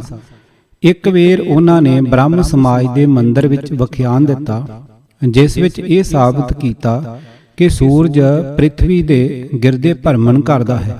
ਇਸ ਵਿੱਚ ਵੇਦਾਂ ਦੇ ਮੰਤਰ ਪੜ੍ਹ ਕੇ ਸੁਣਾਏ, ਪਰੰਤੂ ਜਦ ਡੇਰੇ ਆਏ ਤਦ ਲਾਲਾ ਸਾਈਂ ਦਾਸ ਜੀ ਪਰਲੋਕਵਾਸੀ ਨੇ ਕਿਹਾ ਕਿ ਸਵਾਮੀ ਜੀ, ਅੱਜ ਕੱਲ੍ਹ ਦੀ ਵਿਦਿਆ ਤਾਂ ਪ੍ਰਿਥਵੀ ਨੂੰ ਭੌਂਦੀ ਦਿਸਦੀ ਹੈ, ਜਿਸ ਤੇ ਲੋਕ ਵੇਦਾਂ ਨੂੰ ਅੱਛਾ ਨਹੀਂ ਜਾਣਨਗੇ।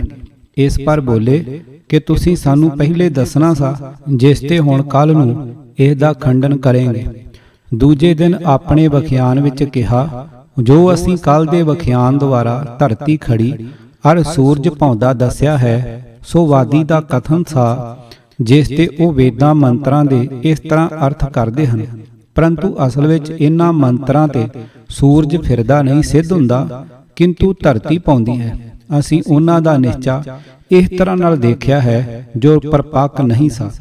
ਇਸ ਤੋਂ ਬਿਨਾਂ ਉਹਨਾਂ ਨੂੰ ਜਿੱਥੋਂ ਤੱਕ ਦੇਖਣ ਵਿੱਚ ਆਇਆ ਹੈ, ਦਰਸ਼ਨ ਅਤੇ ਉਪਨਿਸ਼ਦਾਂ ਨਹੀਂ ਆਉਂਦੀਆਂ ਸਨ ਅਤੇ ਨਾ ਸਾਰੀਆਂ ਸਿਮਰਤੀਆਂ ਤੇ ਹੀ ਗਿਆਤ ਸਨ, ਕਿੰਤੂ ਉਹ ਵੇਦਾਂ ਦਾ ਪਾਠ ਚੰਗਾ ਕਰਦੇ ਸੇ ਔਰ ਅਸ਼ਟਾਧਿਆਈ ਅਤੇ 10 ਸਿਮਰਤੀਆਂ ਬਹੁਤ ਚੰਗੀਆਂ ਜਾਣਦੇ ਸੇ। ਇਸ ਦਾ ਸਬੂਤ ਇਹੋ ਹੈ ਕਿ ਜਿੱਥੇ ਉਹਨਾਂ ਨੇ ਦਰਸ਼ਨ ਦਾ ਖੰਡਨ ਕਰਨਾ ਚਾਹਿਆ ਹੈ, ਸੋ ਉੱਥੇ ਉਹ ਕੁਝ ਵੀ ਨਹੀਂ ਕਰ ਸਕੇ। ਦੋਹਰਾ, ਜੇ ਕੋ ਪੁੱਛੇ ਮੁਝ ਨੂੰ ਇਹ ਸਭ ਆਪੋ ਤਾਪ, ਆਈ ਪਈ ਇਸ ਦੇਸ਼ ਵਿੱਚ ਹੈ ਕਿਸ ਦਾ ਪ੍ਰਤਾਪ।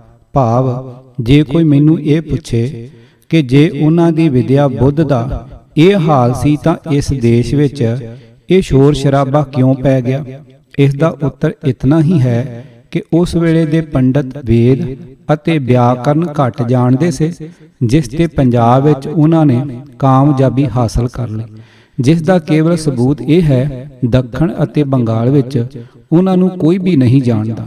ਦੋਹਰਾ, ਇਹ ਮੇਰੀ ਹੈ ਸੰਮਤੀ ਉਸ ਦੀ ਵਿਦਿਆ ਹੇਤ, ਜੇ ਅਤਬਾਰ ਨਾ ਅਵੰਦਾ ਖੋਜ ਲਵੋ ਸਭ ਭੇਦ।